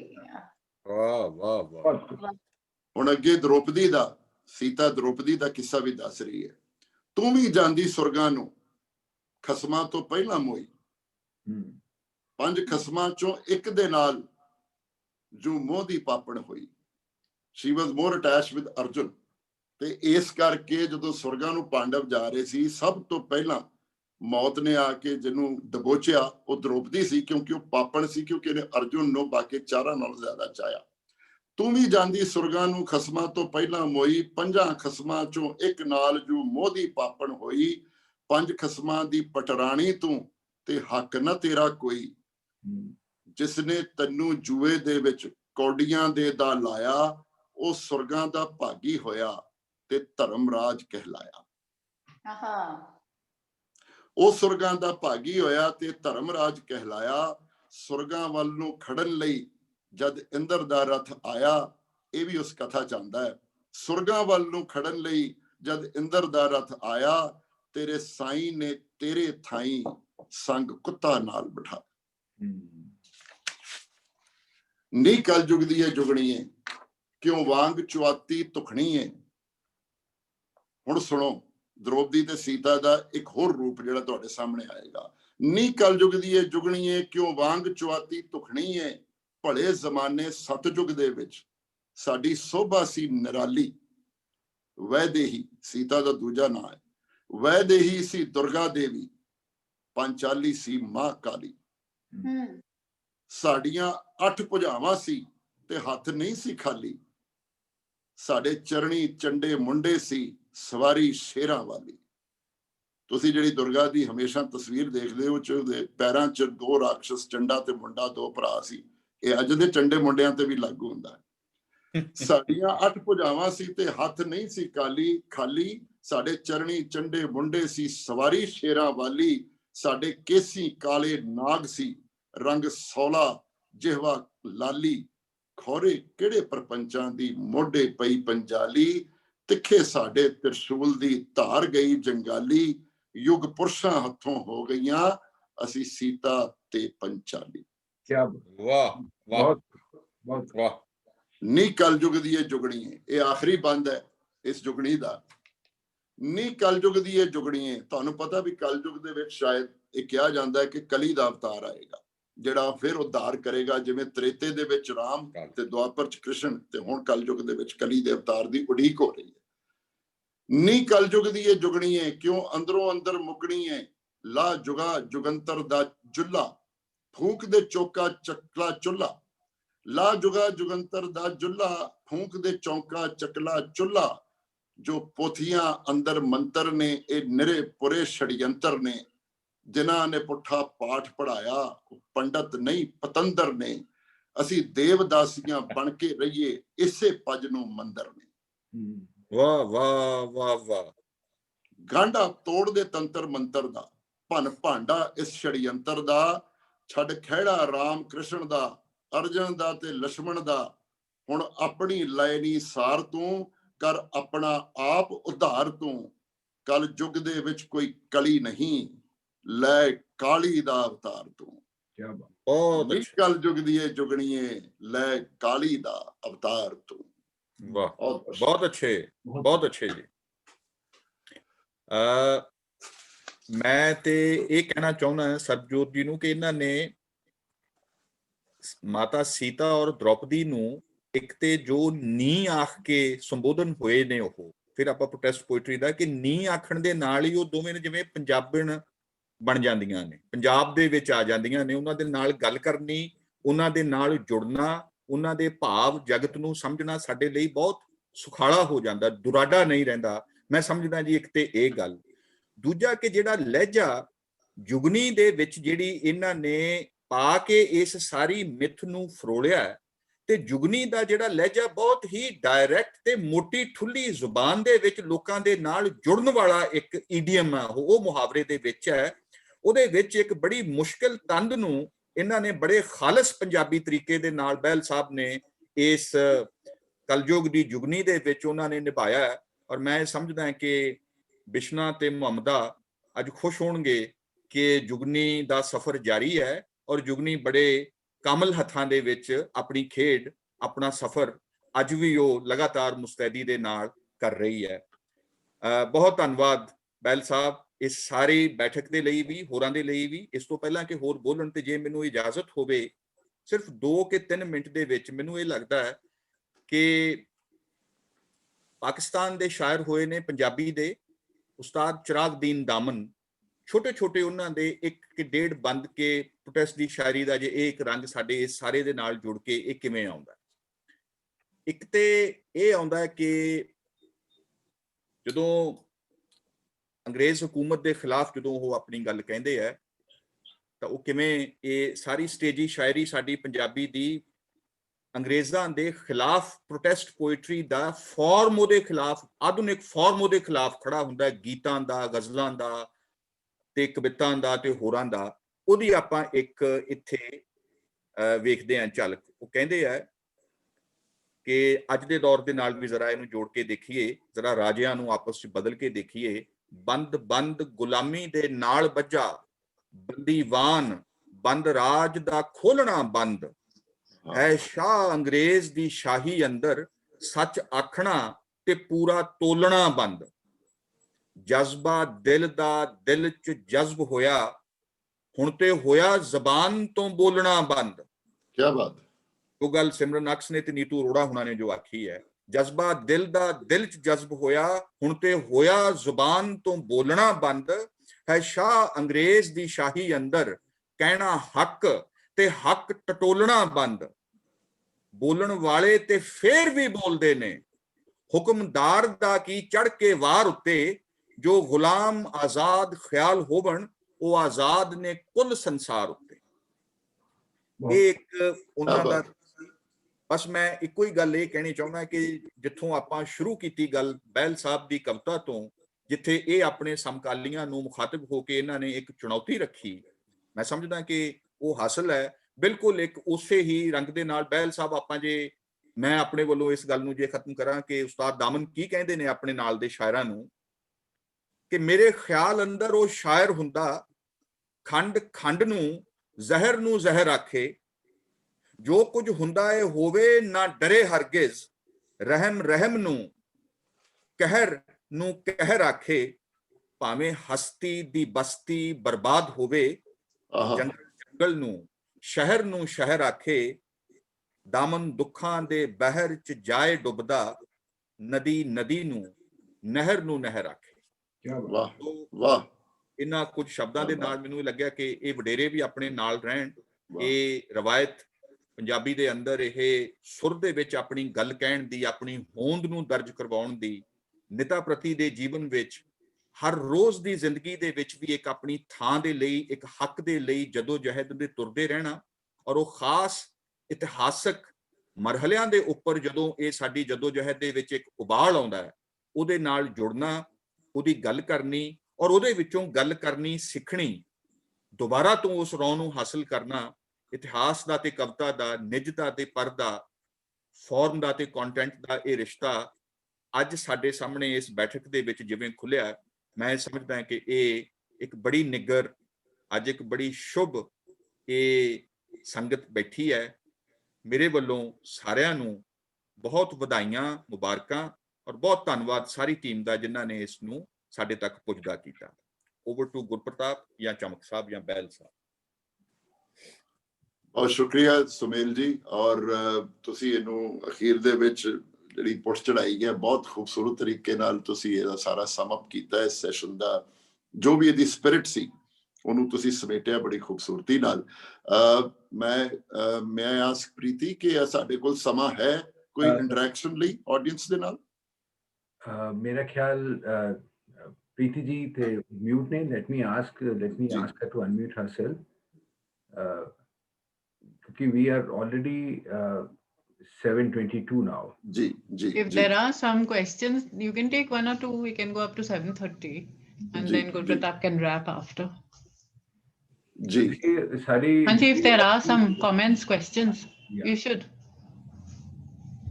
ये सारी ऑडियंस ਵਿੱਚੋਂ ਕੋਈ ਸਵਾਲ ਕਰਨਾ ਚਾਹੁੰਦਾ ਹੋਵੇ, ਕੋਈ ਆਪਣੇ ਦਿਲ ਦੀ ਗੱਲ ਇਸ ਸੈਸ਼ਨ ਦੇ ਮੁਤਲਕਾ ਕਰਨੀ ਚਾਹੁੰਦਾ ਹੋਵੇ ਤੇ one can raise hands ਤੇ ਅਸੀਂ ਉਹਦੀ ਗੱਲ ਕਰ ਸਕਾਂਗੇ। कासिम जाफरी साहब। जी कासिम साहब। I am from Ustad Daman city. Lahore। वाह। I see a lot of friends here.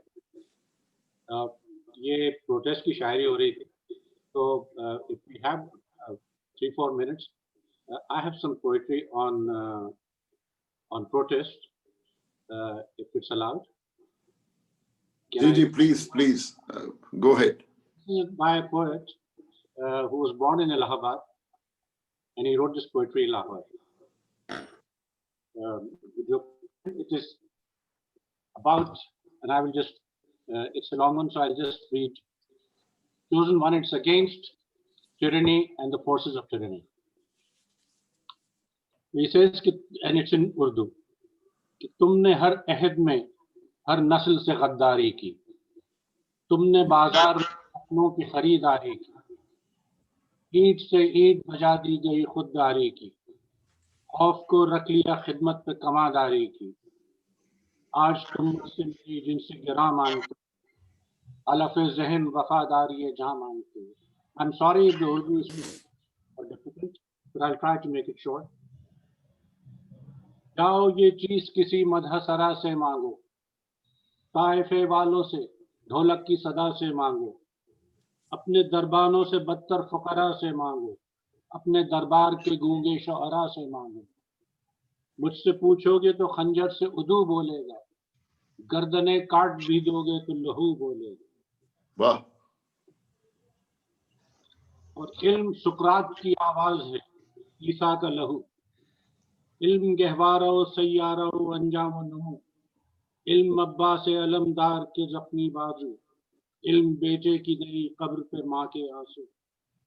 और ये सुने जरा कि सुबह काशी का तरन्नुम मेरी आवाज में है, जी सुबह काशी का तरन्नुम मेरी आवाज में है, सिंध की शाम का आहंग मेरे साज में है, कोहसारों की सलाबत मेरे ईजाज में है, और बाले जिब्रील की आहट मेरी परवाज में है। और आज तुम राम के मोनिस ना हनुमान के दोस्त, क्या बात है। आज तुम राम के मोनिस न हनुमान के दोस्त, तुम न काफिर के सनाखा न मुसलमान के दोस्त, तुम न इत्ताद के आमी हो न ईमान के दोस्त, तुम न अशलोक के साथी हो न कुरान के दोस्त, तुम तो सिक्कों की लपकती हुई झंकारों में अपनी माओं को उठा लाते हो बाजारों में। और किस पे लब्बैक कहोगे कि न होगी जौहरी बम की सदा और सदाए गौतम, रिस्क बरतर है कि ये शोला बदामा एटम, और घर के चूल्हे से उतरती हुई रोटी की कसम, जख्म अच्छा है कि नन्ही सी कली अच्छी है, खौफ अच्छा है कि बच्चों की हंसी अच्छी है। क्या बहुत खूब, वाह जाफी साहब, बाकमाल, बहुत शुक्रिया। Sorry for intervention. नहीं नहीं, No. always an honor। Lahore तो तुम साडे नाल जुड़े हो, this is an honor। So doctor Bahl, इस तो बाद ਅਸੀਂ कंक्लूड करांगे। So ji over to Gurpratap for Yeah, the Gurpratap concluding ji। remarks। जी शुक्रिया जी, शुक्रिया। ऑनलाइन सेशंस ਦੇ ਬਾਰੇ ਇੱਕ ਬੜੀ ਕਾਮਨ ਕੰਪਲੇਂਟਸ ਸੁਣੀ ਜਾਂਦੀ ਹੈ ਕਿ ਇਸ 'ਚ ਉਹ ਰੰਗ ਤੇ ਉਹ ਮਜ਼ਾ ਨਹੀਂ ਆਉਂਦਾ ਜੋ ਕਿ ਇੱਕ ਲਾਈਵ ਸੈਸ਼ਨ 'ਚ ਆਉਂਦਾ ਹੈ। ਪਰ ਅੱਜ ਦੇ ਮਾਝਾ ਉਸ ਇਸ ਪ੍ਰੋਗਰਾਮ 'ਚ ਇਹ ਵੀ ਗੱਲ ਝੂਠੀ ਪੈ ਗਈ ਹੈ, ਕਿਉਂਕਿ ਅੱਜ ਜਿਹੜਾ ਰੰਗ ਜਮਿਆ ਹੈ ਸ਼ਾਇਰੀ ਦੇ ਥਰੂ, ਚਾਹੇ ਉਹ ਪ੍ਰੋਟੈਸਟ ਦੀ ਸੀ ਜਾਂ ਆਮ ਸ਼ਾਇਰੀ ਵੀ ਹੁੰਦੀ, ਤੇ ਉਹ ਉਨਾ ਹੀ ਰੰਗ ਜਮਿਆ ਹੈ ਜਿੰਨਾ ਕਿ ਇੱਕ ਲਾਈਵ ਪ੍ਰੋਗਰਾਮ 'ਚ ਜੰਮਦਾ ਹੈਗਾ। ਮੈਂ ਬਹੁਤ ਖੁਸ਼ ਹੋਇਆ ਕਿ ਅੱਜ ਮੈਨੂੰ ਮੌਕਾ ਮਿਲਿਆ ਹੈ ਕਿ ਇਹ ਸਾਰੇ ਮਹਾਨ ਸ਼ਾਇਰਾਂ ਨੂੰ ਮੈਂ ਸੁਣਿਆ। ਮੈਂ ਇੱਕ ਦੋ ਨੂੰ ਪਹਿਲਾਂ ਮਿਲਿਆ ਹੋਇਆ ਤੇ ਬਾਕੀਆਂ ਨਾਲ ਮੇਰੀ ਮੁਲਾਕਾਤ ਅੱਜ ਹੀ ਹੋਈ ਹੈ, ਤੇ ਮੈਂ ਆਪ ਸਭ ਦਾ ਬਹੁਤ ਬਹੁਤ ਸ਼ੁਕਰੀਆ ਕਰਦਾ। ਬਹਿਲ ਸਾਹਿਬ ਤੁਹਾਡਾ ਵੀ, ਨੀਤੂ ਅਰੋੜਾ ਜੀ, ਸਿਮਰਨਕਸ਼ ਜੀ, ਜਗਜੀਤ ਜੀ, ਤੇ ਐਂਡ ਤੇ ਸਾਡੇ ਨਾਲ ਜਿਹੜੇ ਜਾਫਰੀ ਸਾਹਿਬ ਜੁੜੇ, ਮੈਂ ਉਹਨਾਂ ਦਾ ਵੀ ਸ਼ੁਕਰੀਆ ਕਰਦਾ ਕਿ ਤੁਸੀਂ ਸਾਡੇ ਨਾਲ ਆਪਣਾ ਟਾਈਮ ਵੀ ਸਾਂਝਾ ਕੀਤਾ, ਆਪਣਾ ਟੈਲੈਂਟ ਵੀ ਸਾਂਝਾ ਕੀਤਾ। ਤੇ ਮਾਝਾ ਹਾਊਸ ਵੱਲੋਂ ਤੇ ਬਾਕੀ ਸਾਰੀ ਆਡੀਅנס ਵੱਲੋਂ ਮੈਂ ਆਪ ਸਭ ਦਾ ਸ਼ੁਕਰੀਆ ਕਰਦਾ ਕਿ ਤੁਸੀਂ ਸਾਡੇ ਨਾਲ ਜੁੜੇ। ਮੈਂ ਇੱਥੇ ਇੱਕ ਦੋ ਗੱਲਾਂ ਹੋਰ ਕਹਿਣਾ ਚਾਹੁੰਦਾ ਹੈਗਾ, ਉਹ ਹੈ ਕਿ ਅਗਰ ਤੁਸੀਂ ਪਹਿਲੀ ਵਾਰ ਮਾਝਾ ਹਾਊਸ ਦੇ ਪ੍ਰੋਗਰਾਮ 'ਚ ਆਏ ਹੋ, ਤੇ ਅਸੀਂ ਹੁਣੀ ਆਪਣੀ ਚੈਟ 'ਚ ਇੱਕ ਲਿੰਕ ਸ਼ੇਅਰ ਕੀਤਾ ਹੈ ਜਿਸ ਨਾਲ ਤੁਸੀਂ ਸਾਡੇ ਨਾਲ ਰਜਿਸਟਰ ਕਰ ਸਕਦੇ ਹੋ ਤੇ ਆਉਣ ਵਾਲੇ ਪ੍ਰੋਗਰਾਮ ਦੇ ਬਾਰੇ ਵੀ ਜਾਣਕਾਰੀ ਹਾਸਲ ਕਰ ਸਕਦੇ ਹੋ।